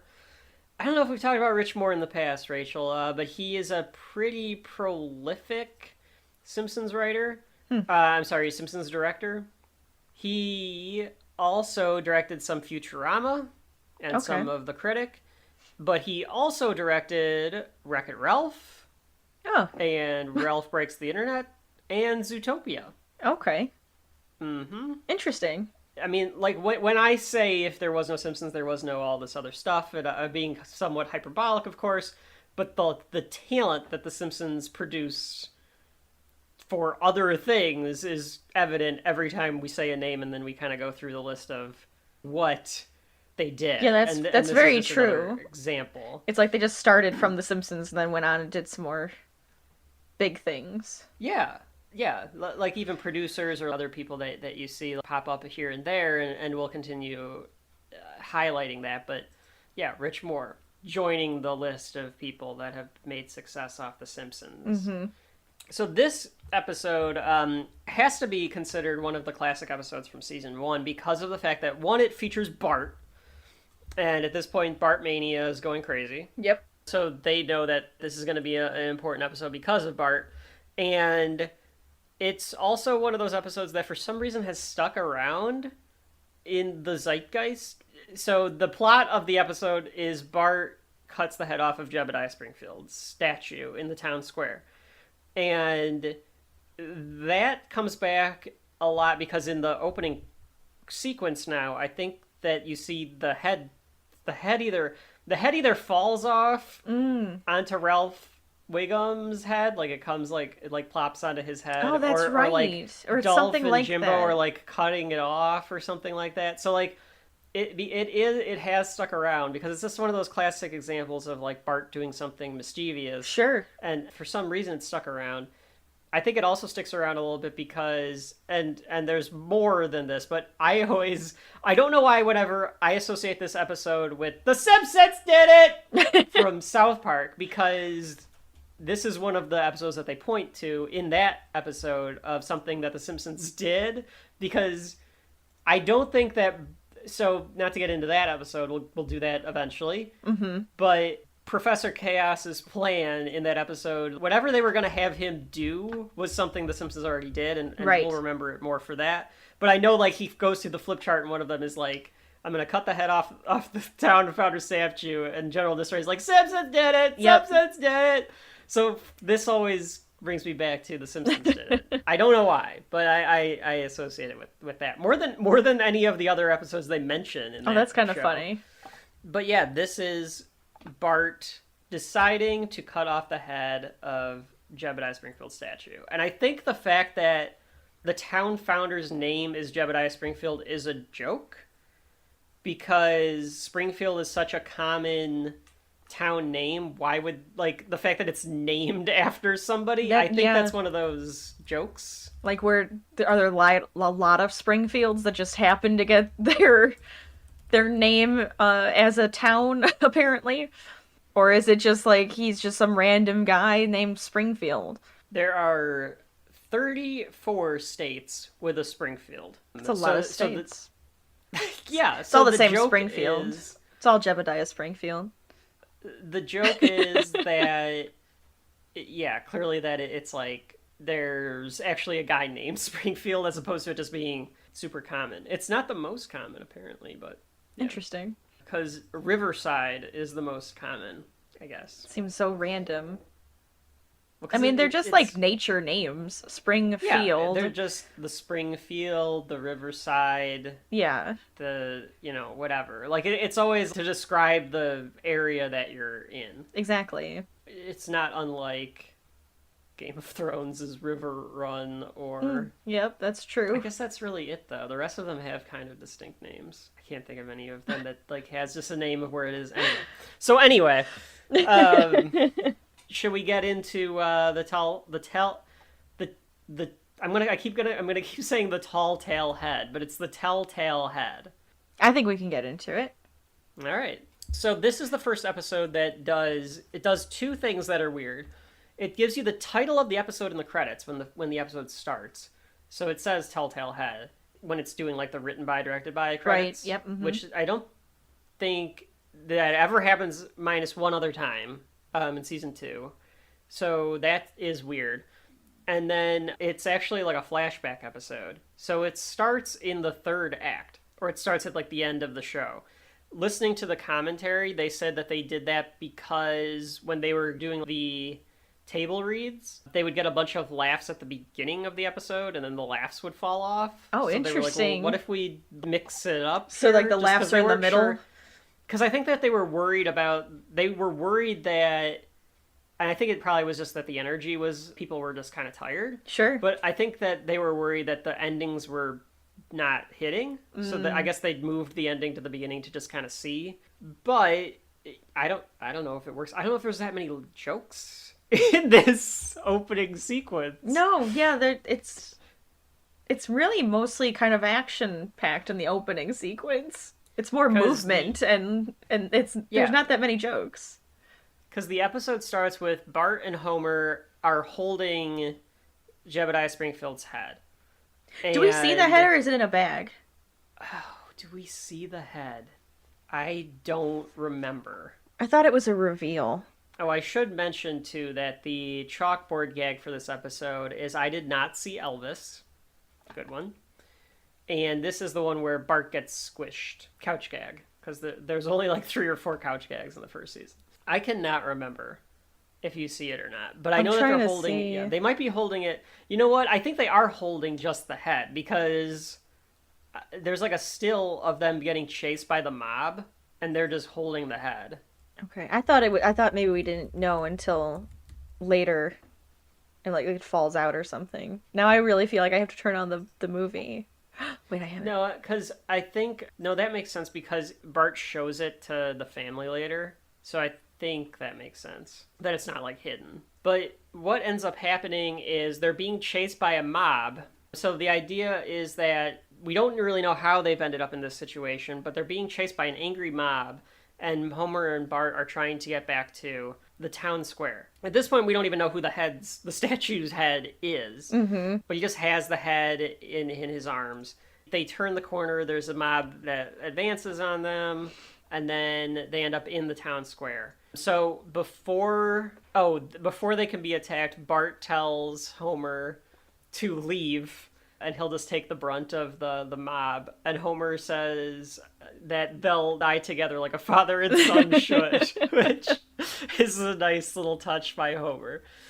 Bart climbs the statue, and he asks them to spare their lives and listen to how he ended up in this situation. So this is how we end up getting into the flashback, because the mob, for some reason, and this is this the first mob that we get of Springfield? Oh, I'm pretty sure. A commonality, like there's a lot of commentary about mob mentality, I think. I would think so, yeah. From the town of Simpsons Springfield. And the town of Springfield. Well, one of the things I really like about this episode, and one of the things I really like about a lot of the shows we'll talk about, like our favorite shows probably, is the world building that happens. So this is the first episode where I think we really establish Springfield. You learn about the town founder, you learn about their weird town pride that they have, and you meet a lot of characters. Like, looking at the wiki, this is the first episode where you see Sideshow Bob, Reverend Lovejoy, Jimbo, Kearney, Dolph, Apu, Krusty, outside of the shorts. You get an idea of, like, the one thing that unites them is Springfield. Is just the idea of the town. Well, the interesting thing, too, is every time they talk about, like, the founder and make it this little... It feels like a little town, which is interesting, because sometimes they make it feel like it's this big, like, city, and then sometimes it feels like a little town where everybody's in everybody else's business. Well, and that's... that's obviously by convenience, but it's also, like, by design. It's as big as it needs to be when it needs to be. It's as small as it needs to be when it needs to be. That's typical Simpsons. So Bart climbs the statue, and he tells the mob, just let him explain the story. And they're like, how long will that take? And he says 23 minutes and something, which I think is the length of the episode. Yes, which is a typical length of a Simpsons episode. Yeah, that's the joke. And we end up getting into the flashback story of how he got here. So it starts with the Simpsons are getting ready to go to church, which, again, I think this is probably the first time we see them going to church. Yes. And it's one of those things where it's like, back then, this was such a controversial family, and they were like such a bad family to replicate. They go to church every Sunday. Right. It's one of those things where it's like, I don't think, I mean... Obviously, again, we're in the middle of the pandemic, but I don't think a lot of people would say they probably go to church every Sunday anymore. No, So, I think like, a lot it's of people just go on the holidays at this point. Well, it's just like it probably depends on your region. Like, it probably depends on, like, where you are or what kind of religion you are. But Well, we also know people who that would probably go like 3 times a day if they could. Sure, but I'm just saying. The idea that they're a bad family who goes to church every Sunday, and it's just odd. That would almost be like a plus. Like, you wouldn't... don't see... So I think, yes, they do go to church every Sunday. However, the way they are at church kind of also depicts, like, bad families. So it's kind of, yeah, you're right. They go to church every Sunday, but they only go because Marge wants to. Well, and maybe that's one of those small town things where it's like, you have to go to church or you'll be kind of like ostracized. Right, because everybody knows your business, and it's like, oh, I didn't see you there last week. Like, one of those. Well, I was thinking it more of, and granted, I don't watch a lot of sitcoms, But I don't think that you'd see a lot of people going to church on, like, sitcoms. No, I don't know nowadays. No, I don't think so. Almost because, like, you wouldn't want to pin them down as a specific religion. Yeah. That could be why. They don't really do that with The Simpsons. South Park is Catholic. Like, the kids, except for Kyle, are Catholic. Right. In The Simpsons, they're some kind of Christian. They're some kind of Protestant. But you don't really know. It's left more vague. Yeah. And obviously South Park does it for the jokes. But The Simpsons, I think it's purposely done that way so that they're a little bit more open. Christian. Yeah, but they don't want to get into what it could be. So anyway, they're getting ready for church, and Homer is watching football. He's gambling on it, of course. He doesn't want to go to church, but he's listening to the game on the way, and he doesn't want to go in. On the way in, Bart is listening to music in the most 1990s style Bart you can imagine. He's like dancing and stuff. Like, you'd never see him. I don't think you'd see him doing this like 3 years from now. It just looks so like little kid 1990 to be doing it. I laughed because Marge goes, a personal stereo. Like, it's the Walkman. Yeah. Oh, it's such an old device then too. Because it looks like it's like plays cassettes and has a radio on it. That's what it looks like. Yeah, I think it's a radio and plays cassettes. Because I think Bart is listening to a cassette. Right. And Homer doesn't want to come in because he wants to listen to the end of the game, but Marge yells at him that he needs to come in.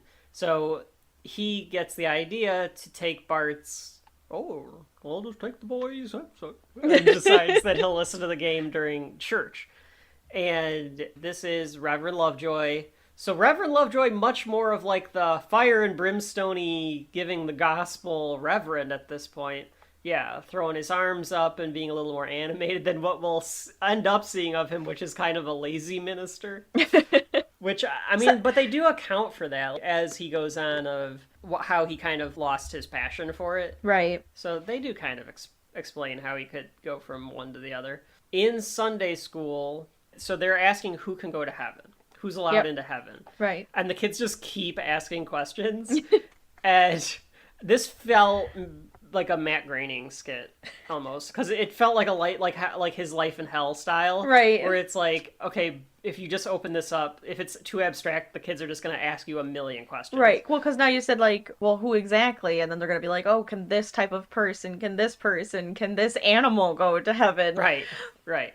I said that she was giving bad answers because they were like, am I going to get to see like my dogs in heaven or this? And she's like, I don't know. And yes, and like she like, it basically drives her nuts. But, right. Yeah, she pretty much says like, no, only if you come to church, then you get to go to heaven. And that's kind of very like, specific. Yeah. I laughed when she goes, is a little blind faith too much to ask? Like, she just can't take it anymore. Yep.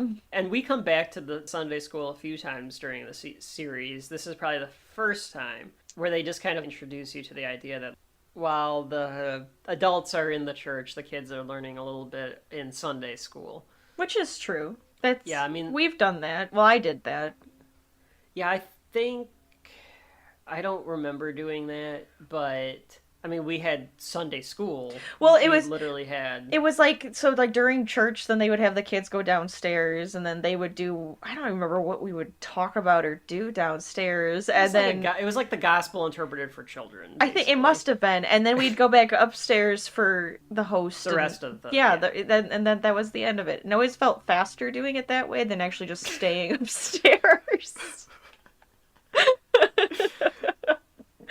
So maybe that was another reason why. But we actually had, like, you had to go for an hour. Well, then you're just talking about, like, those religious classes after school where they would make us go to, like, another room and they would come and do all of that. Yeah.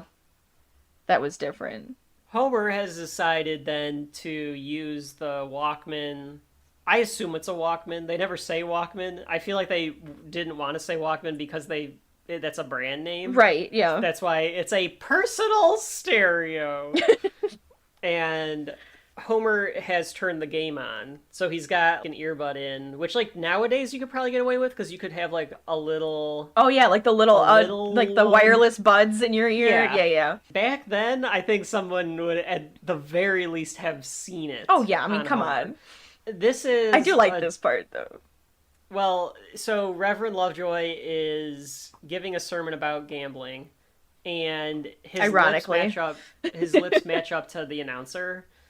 So whatever the announcer is doing, it tells you that Homer's basically watching Reverend Lovejoy and hearing the announcer in his head. Right. So one weird thing was the commentary said that they didn't want Reverend Lovejoy's voice to match. It didn't match perfect. It didn't match perfect, but I thought it was enough, and it's funnier that it does sometimes. Yeah, like sometimes it looks perfect, and then sometimes it's just his movements that kind of work with like the rhythm of what the announcer's doing, and yeah. So I mean, I think that was the animators and Rich Moore having a better idea of what could be going on than the writers in that particular case. Sure. For me. Homer's sitting there waiting, and suddenly there's a field goal attempt, and the kick is up, and it's good. And Homer jumps up. They're lining up for this crucial kick. One final tick of the clock remains. If they win, it will cap an amazing comeback. But it's a 49-yard field goal into the wind. Make it. The kick is up. Oh, please. Holy Toledo, it's good! It's good!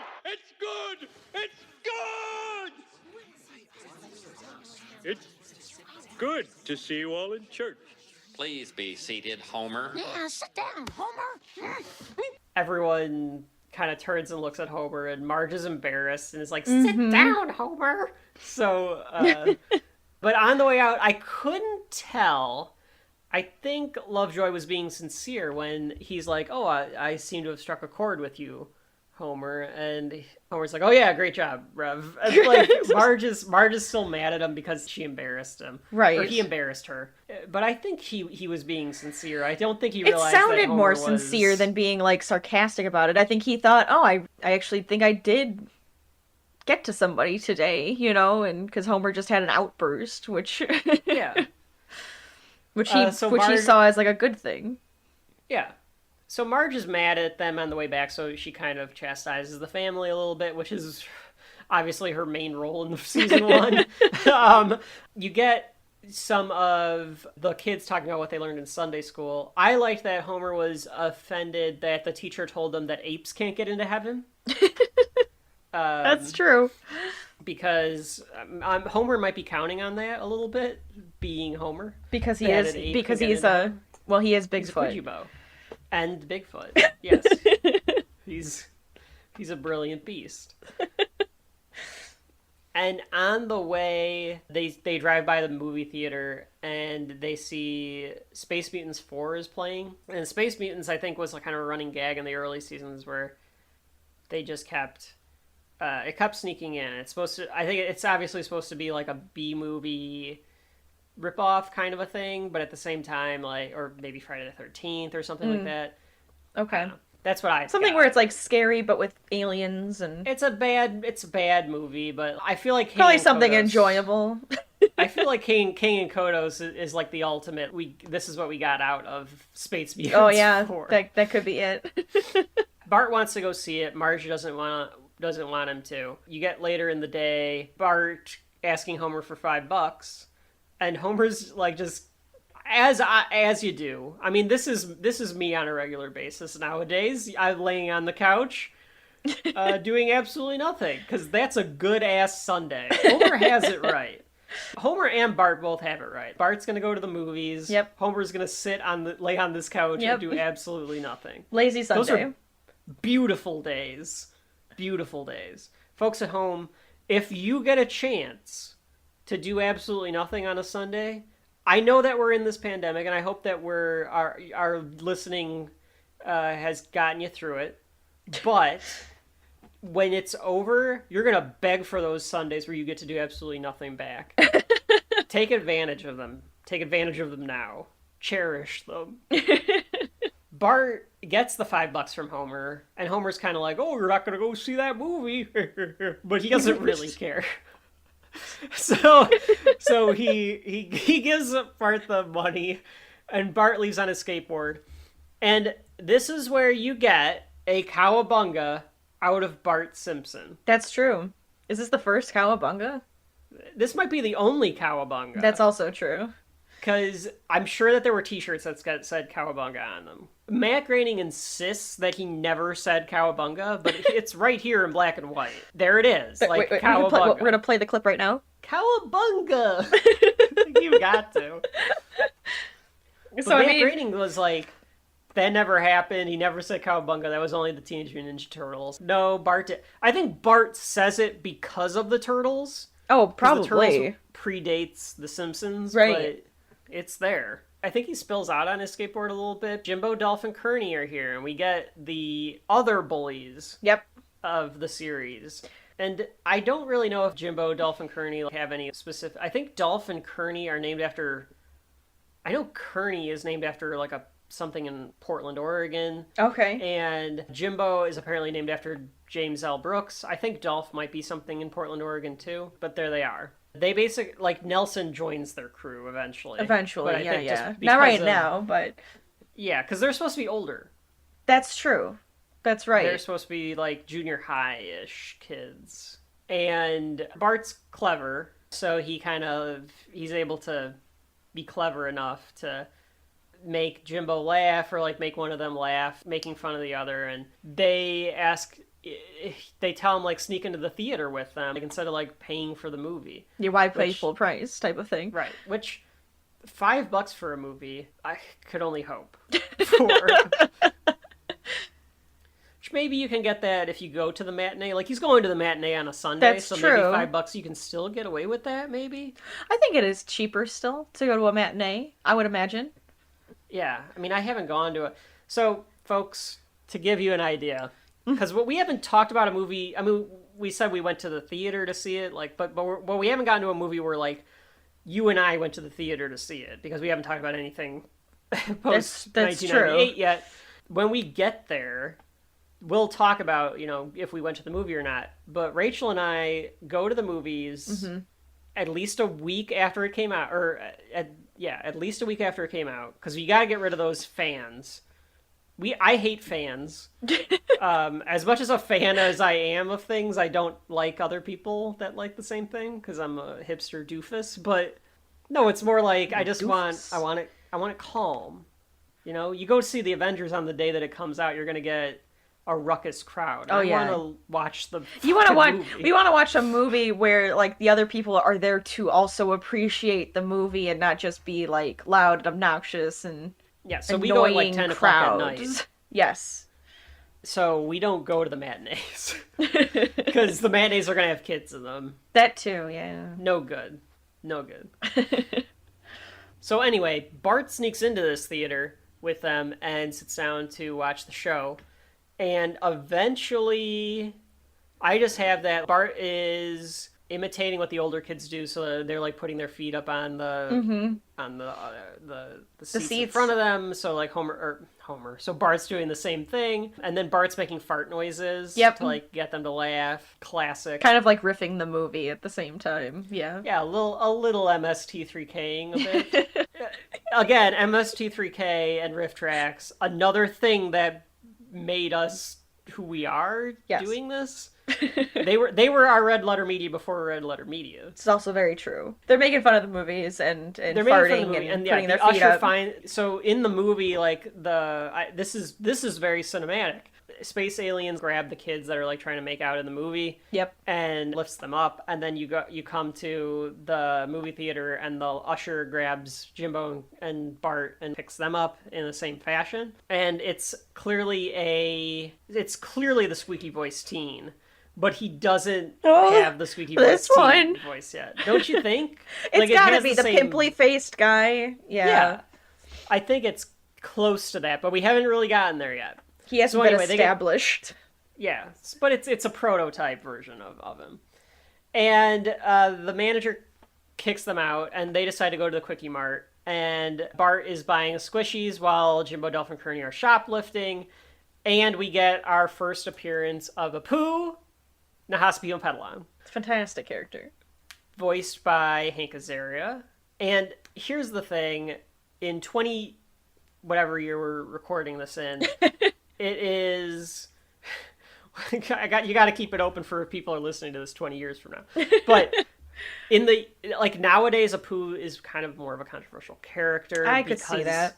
He's got a stereotypical Indian accent, and he's a shopkeeper, like a drugstore shopkeeper, the Quickie Mart, a 7-Eleven type of guy. And it's a stereotype to be like an Indian person or Pakistani person would own like a 7-Eleven. Even back then, it was probably a stereotype. In fact, they didn't want this to, according to the commentary, they didn't want ethnic voice, or I can't remember like what the phrasing was that they used. Sam Simon said, don't do anything like that. Okay. But Hank does the voice in the room. The room goes nuts because the room must have, during the read-through, must have just like, for some reason it connected. So they said like, okay, well, I guess he's Indian now. Like, what's the name of this character? Because I don't know if they name him in this, but eventually in this season he gets the name Apu Nahaspima Padawan. Right. He gets a full name, right? Which is... I think he may have just been Apu in this, because when Homer goes there later on in the season, I think he's called Apu, right? Or is that... Or did they even say that in this one? Eventually they name him Apu. I can't remember if they say his name in this one or not. But it is his first appearance. And he is a great character. Yes, he might have been like a one-note stereotype joke. But he is kind of lovable. But yeah, well, he's a lovable guy. And he gains a lot of character. Oh, absolutely. He's got an arc. Like, he's one of the more fully developed... Springfielders. I like Springfieldians in the show. And as much as a stereotype as he might be, I do think for people that kind of were growing up with The Simpsons, you probably learned a lot about Hinduism and stuff like that from Apu. That's true. But like nowadays, and I think I'm not going to get into like the whole like a problem with Apu and like all of that stuff that somebody the controversy made like a blog or a movie or documentary, whatever it is. Again, it's for us, we're basing it off of what's there. I'll say this 1,000 times. Damn you, past, for not being as progressive as the present. Like, we can't really. It is what it is at this point. The past isn't going to be progressive like it is now. It isn't. No. It's the past. That's why it's the past. It's what it was before. Like, like, oh, that sucks and gross. It doesn't really work now. But at the same time, that's where it is. It's recorded. It's done. I think Apu is just... I like Apu. Anyway. I like the character Apu. I think he's fun. Yeah. He's a fun guy. His last name, Nahasa Pima Padawan, is... I think there's a gentleman out there that is named Nahasa Pima Padawan that went to school with one of the people that worked on The Simpsons, and... I think it was Rich Moore. I think I'm going to get who it was wrong, but I know in one of the commentaries they say that the story is, and I'm just stealing a story from the commentary, but none of you people are going to listen to it. So the story is that in gym class, the gym teacher would do like roll call, and they'd go to Nahaspima Padawan, and they'd just go, there's my guy, because they didn't know how to say his name.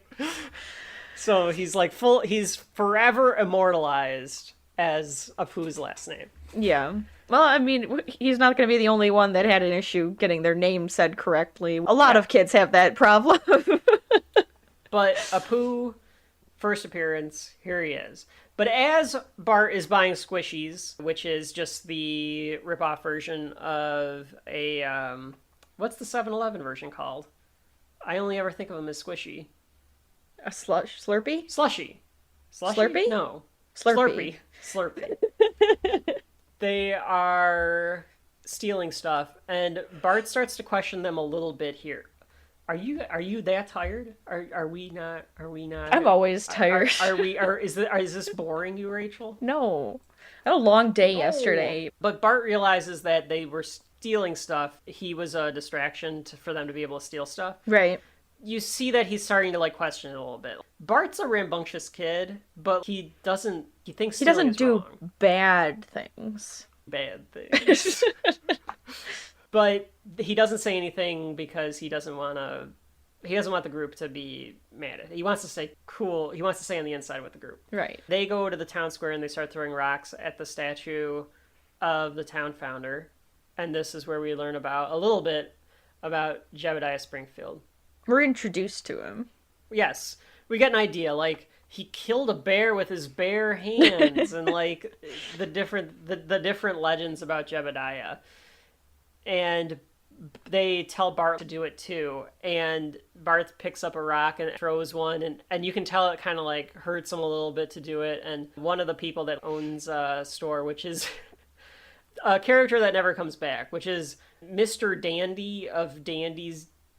Candy Most Dandy? I don't think that ever comes back. Does ever. not come back. I don't even think it's in the virtual Springfield game I don't think it about. is. And I played that game way too much. And I don't think it is in that game at all. You had to collect all the cards. I did. I was a completionist. So they decided to go cloud watching, and they're saying like a bunch of different things that like the clouds look like, which folks, I hope that people still go cloud watching. I can't say that I've done it in 20 years because I just don't think I have. I don't even think like in college. Like I feel like people in college that would sit on the quad and do nothing, that's kind of as close as you get. Probably. Where you could just relax in the sun. Now I want to go do that. It's sunny right now. I'm just going to go outside. Bart sees one that looks like the statue with its head cut off. And they kind of say they wish somebody would cut off his head. And how cool it would be. Yeah. And Bart's saying that in history class, which like, whoa, Bart learned this in history class. He's this revered figure, is right. Jebediah Springfield. Which we learn now he's a revered figure. We'll find out later whether or not that stays true. Come back to in years from now on Shelf Life, I'm sure. It's a later Golden Age Simpsons episode. Bart walks away kind of embarrassed because they tease him for defending Jebediah. And on the way home, Bart looks at the statue again and starts to get an idea about how he could be cool. So Bart walks home. Homer and Maggie are looking through the magazine to get a bowling ball. Another bowling ball, yeah. Well, this is set up because Homer did get something at some point where he was able to... He'd be looking for a bowling ball. He'd be looking to buy a bowling ball. Okay. I can't remember which episode it was, but... Well, hold on. Been... I don't think we're there yet. Well, he doesn't get the bowling ball yet. But, like, he's thinking about it. Yeah. I don't remember which one that would have been in. Yeah, I can't remember either, but they're looking for... Well, if we can find it, we'll whatever. Because, like, he gets money or something so that he can get a bowling ball. I don't remember why it's like it kind of fits the timeline. But anyway, Homer and Maggie are looking through the magazine to get a bowling ball, and Bart asks Homer, how important is it important to be popular? And Homer says it's the most important thing as long as he doesn't kill anyone. It is the most important thing. The most important thing in life. Can I talk to you about something? Sure, boy. What's on your mind? Well, I was wondering, how important is it to be popular? I'm glad you asked, son. Being popular is the most important thing in the world. So, like, sometimes you could do stuff that you think is pretty bad so other kids will like you better? You're not talking about killing anyone, are you? No. Are you? No. Then run along, you little scamp. A boy without mischief is like a bowling ball without a liquid center. And Bart takes this to heart, and so at night, Bart gets... I don't know where he gets this ninja outfit. I don't know. Maybe it was like a Halloween costume or something. Maybe it's a Halloween costume, but he has a ninja, like a full-on ninja outfit. It's kind of cute. I'm sure there's an action figure. Oh, I bet. Bart the Ninja. And he goes to cut the head off using like a saw. And I said he does a hell of a job cutting off this statue's head because, I mean, I don't know what this statue was made of. Like, I know Springfield's cheap, but like just sawing a head off would take hours. Oh man, it would take so long. And then it would be heavier than hell. It would be probably really heavy, and I feel like this is one of those things where it would have been impossible for him to get this thing chopped off. I think so too. But he does, and he's able to cut off the head of the statue. And we get like a shot of the landscape almost, and we get him going, what have I done? Like, he immediately regrets it. Right. So then we get it's not our first reference, obviously, to movies, but we do get, one of those like more obvious references where the next morning Bart wakes up and he turns and the head is in bed with him. Like the chopped off head. Oh, yeah. It's like the horse head type thing. Yeah, yes, exactly. But he did it to himself. That's true. He did it to himself in this one. So not exactly like that, but it is definitely the first of many, many, many Godfather references that The Simpsons will have. I'm sure that there's got to be a YouTube video where somebody has like put all of the Godfather and all of the references together. Like, I would imagine that there is.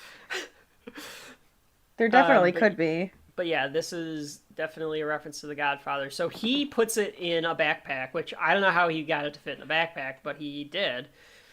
That is really big. Like, it would have to be like the stretchiest backpack. He couldn't have anything else in there. And then it's so heavy again. I couldn't imagine having this head to lug around. He comes down to breakfast and it makes a big clink noise. Mm-hmm. Which should be the tip off, but then the radio, because it's 1990, the family has the radio on while they're all eating breakfast, and the radio talks about how the head was cut off, and the family is all upset about that, and then they're asked that if anybody has any information about who might have cut off the head, and I think it's Chief Wiggum saying it. If anyone has any information about the head, to dial and he says that number again, which obviously is a joke because it's not that number again. Is not a number, right? And it's only one number. So that's kind of the. I guess it would just be operation, but why would you even? Because I guess that? like you'd be like you'd. What would O be? You'd be like 4? I think it's 6. Isn't 06? Gotta have a phone by you. Yeah, but it's not gonna have like the number. Yeah, it does, doesn't it? You can get a dial. Oh, there we go. It is 6. Yeah. So you're dialing 6 or are you dialing 0? That's my question. Yeah, folks at home, decide whether or not it was 6 or 0. Let's do a poll on it and see. If you knew about any information about Jebediah Springfield, would you have information about dialed Jebediah Springfield's? Please dial the number O. That number again. O. But that's the kind of humor that I like that The Simpsons has. On one level, you can laugh about it because it's just one number. Like, as a kid, you can get that joke. But as an adult, or a smart adult, I should say, you get the joke is that the number O, like, it's not a number. So, like, it works on a few different levels. Like the football in the groin. My God.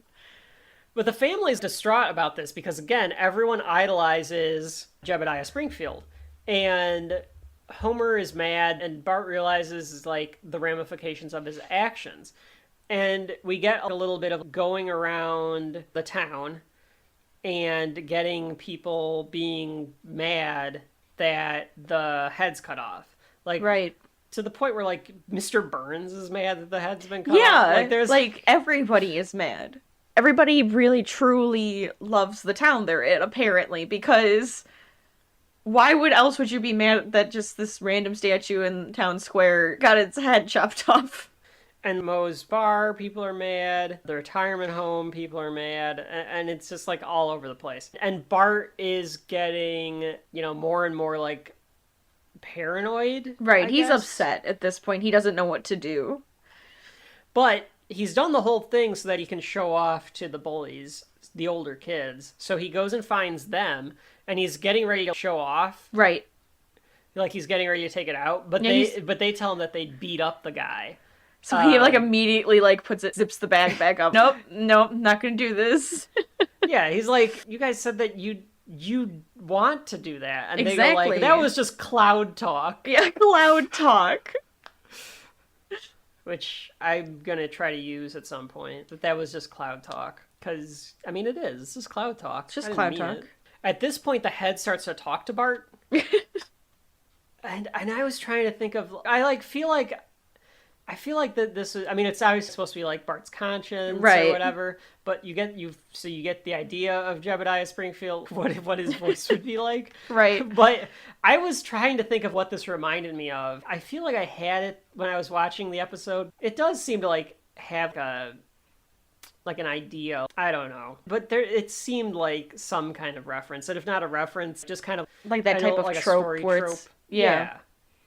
Where it's like he's conscious, starts talking to him. So it's the inanimate object that they have starts talking to him as the conscience. Yeah, that is like a trope for a story. Absolutely. Bart is at home, and I think this is where it definitely gets to him. Get your opinion on this, Rachel. But Krusty is saying that you need to turn in the culprit. And if you know who did this, we need to find who did this. And the fact that Bart's hero is Krusty the Clown, and now Krusty hates him. Right. And I think that really crushed him.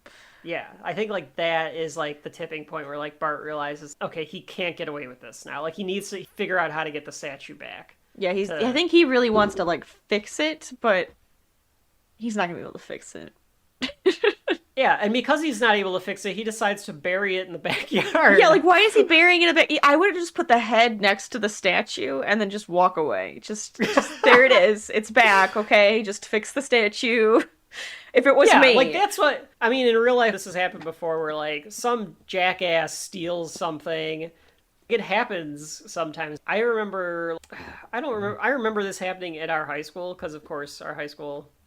was weird, but I don't think this is weird, but yeah, well, go on. there was a pile of during that Christmas time when people would give mittens and shit to the homeless people. Oh, toys for kids, and someone stole it. Oh, and I remember on the news that the kid the kids news that would come on during the day. Them being you've hit a new low, you stole, I feel like that, and it would just show up the next day or a day or two, because it was well, crap, somebody's gonna I did kind of do a bad thing, yeah, or they just didn't want to get in trouble. So yeah, that makes more sense. Or because even in my college, you go to the dining hall, and people would steal the silverware and plates and cups and stuff for I guess just personal use in the dorms. But then they have a bucket that says, okay, well, just bring it back when at the end of the term.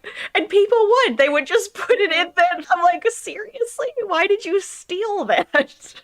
Well, and a fork, definitely the equivalent of the statue of Jebediah Springfield. I know, I'm sorry. I didn't have another example in my head. But you are right. He should find he should do the same thing. He should ninja out of the house. And he should just put it back. Set the head down. And then just leave it. It's back, and then they can fix it, But Bart wants to bury the head. I feel if he buries it, and maybe that's where the telltale head comes in, the telltale heart. He's trying to bury it. Yes, of course. See? It's the beating of the hideous heart! Lisa saying it in that episode, I tried. Is years away, is again one of my favorite moments. But I mean, I think I hear something. Again, our Simpsons episodes just references to other Simpsons episodes. But I think maybe that is where the title comes in. I can that makes sense now. Yeah, I understand why they had to bury it. So yeah, so he wants to bury it, but as he's burying it, the head of Jebediah is telling him not to do this, and he could be a hero for standing up for what he did wrong. Mm-hmm. Is what the head tells him. I get Bart wants to be a good kid at the end of the day. He wants to do what's right. So I do think his conscience gets the best of him. He wants to do the right thing, and instead, I don't know if this is how the Sunday school part got into his head too. going to... They never really talked about... They No, talked like, about, they didn't going to really hell talk about later. sin and hell or, like, doing something bad, like, causes that. No, they were just talking about who gets to go to heaven. Yeah, so maybe not, but he just wants to do the right thing. Right. And he decides doing the right thing is owning up, at least to his family, that he did it. Mm-hmm. So he comes in. As he walks in, we actually get a little bit of a historical account of Jebediah. He killed a bear with his bare hands. That's B-A-R-E, hands. And they said, although now most historians think that the bear probably killed him. But that feeds into what we learn later on about Jebediah, that there's a lot of tall tales about him. Maybe the bear didn't... Maybe he didn't actually kill the bear. The bear probably killed him. Little by little, like, the truth kind of comes out about historical figures, which is true nowadays, too. And Absolutely. People have a hard time finding out the truth about a lot of people from the past, but... You got, or like again, those extra pieces of their life that they just don't really talk about because it was normal back then, and nowadays it's like, oh, wait a minute. Yeah, you know? It was either normal back then, or people just want to have a very sanitized view of it. That because too. They want to believe that there was like a good or there's a bad, and there's not a lot of gray, but there's probably a lot more gray in history than we really want to admit, again, especially when it's like depends on who's writing it. Yeah, and again, our thing on Shelf Life is we kind of want everything to be out in the open. I don't want anything to necessarily be put in the vault and never talked about again. I just want everyone to know where everything comes from. Right. And you can enjoy the art, again, separate from the artist. Exactly. So anyway, I don't know how we got on... Oh, because we were talking about Jebediah. Yeah, we got on a rant right there. Huh? We got on a little rant. It's Yeah. okay. Bart reveals the head to the family, and Homer goes like, I knew it! Like, he's immediately mad, and like and everyone's kind of mad at him. Bart is like, why did you do this? And Bart says, like, I got in my head that being popular was the most important thing.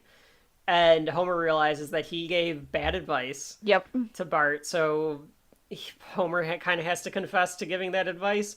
So Marge tells Homer that he has to go with Bart to put the head back. Yep. So now we end up back to where we started the episode, where Homer and Bart are walking into town and they're going to put the head back on.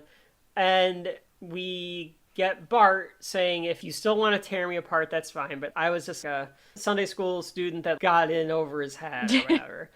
And here's the thing. Uh-oh.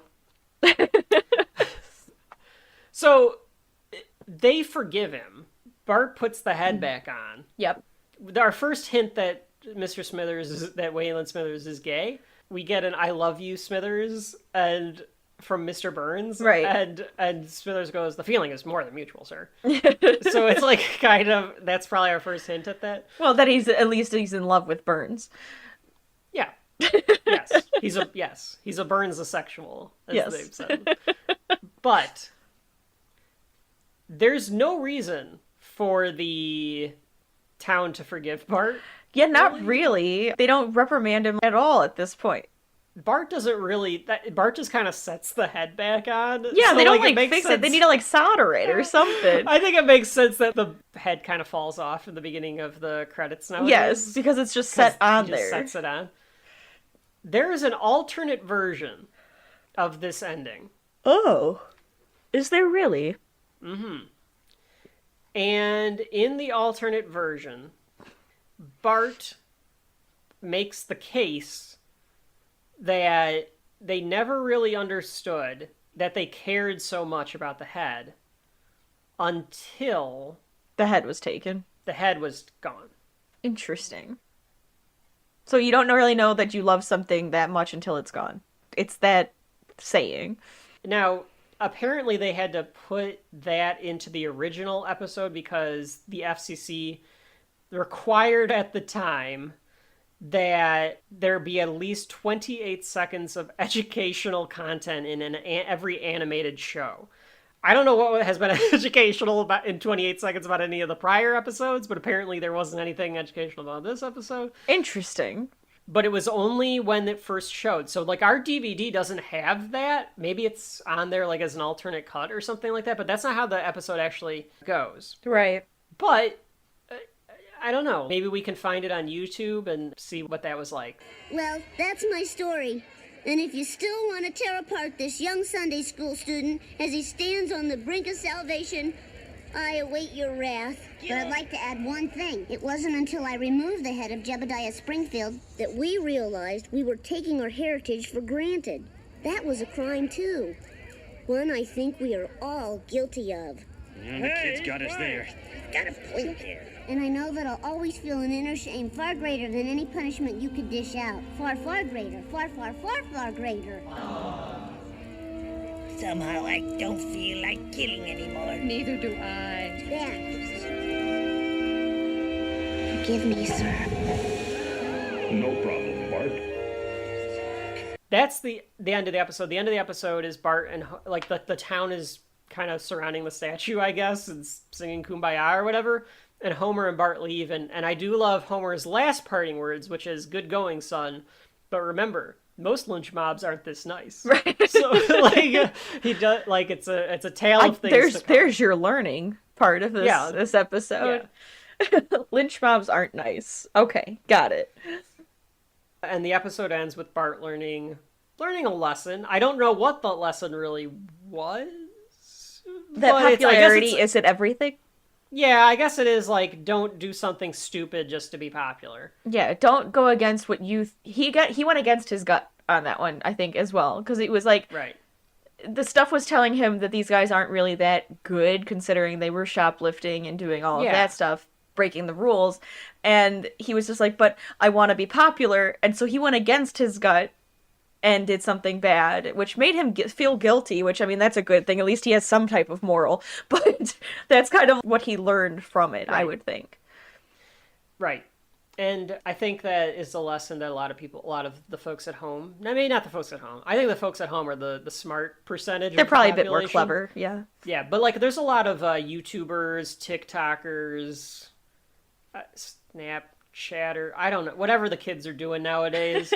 That could take that, because, like, there's so many dipshits out there that do stupid crap just to, like, to be popular and get attention, views and be popular, and it's unfortunately it works a lot of the time. But it does. It's a lesson to be had. So, Rachel, what did you think overall about the Telltale Head? Take your time. We got all day. Shut up, Kevin. I think the Telltale Head is an okay episode. It's not like one of my favorites, but I do like it. I think it has like a lot of moments in it, which is nice. I don't know what to say. I really don't know what to say. I think I liked it. I liked it. I wrote my final thoughts just are, I can see why it's well remembered. Cause especially for the time. It's Bart-centric. There is a little lesson. That's true. It does have the little lesson and everything. I do like it. I do like this episode. I don't think there's a lot of jokes in it. No. But I can see why it's well remembered. Right. It does just feel like a story, more so than like joke after joke type of episode. Like when we get to the end of the season and we rank them, maybe a spoiler alert could be like, I probably have this in the middle somewhere. Yeah, I was thinking middle. Because I think there are a couple that we could definitely put at the end of that list. So... Yes, very much so. But see, is there anything else? A sign gag that we didn't talk about. Space Mutants 4, the subtitle for Space Mutants 4 is The Trilogy Continues. So there's another like subtle joke. Yep. Space Mutants 4, the trilogy continues. And Bart recognizes Jimbo because he's the worst kid in school. So again, it's another thing where like you get popular by being a jackass. Sure. Or at least you're just like known, even if you're the worst, you're very well known. Oh, and I should also point out that this was the first episode with Tress MacNeille doing voice acting, because she did Dolph and the Sunday school teacher in this episode. And Tress MacNeille would do the voices of different characters here or there. A lot of the teenagers she would do, but she does Mrs. Skinner. She does Agnes Skinner. Okay. So that's probably her best. That's her best work. I would think so, Agnes. Yes. We'll get to her. But she does like different people here and there. Mm-hmm. Yeah, so that will do it for the Telltale Heads. Oh, come on. We have at least the damn... All right, folks. We're out of time again. We'll be back. I don't know if we'll be back in Springfield next time, but we'll be back again. Thanks for coming. Yeah, thank you.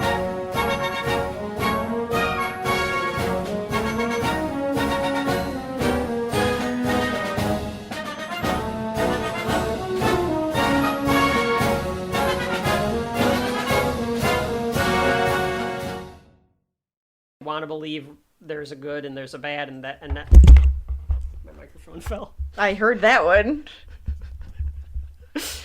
Testing.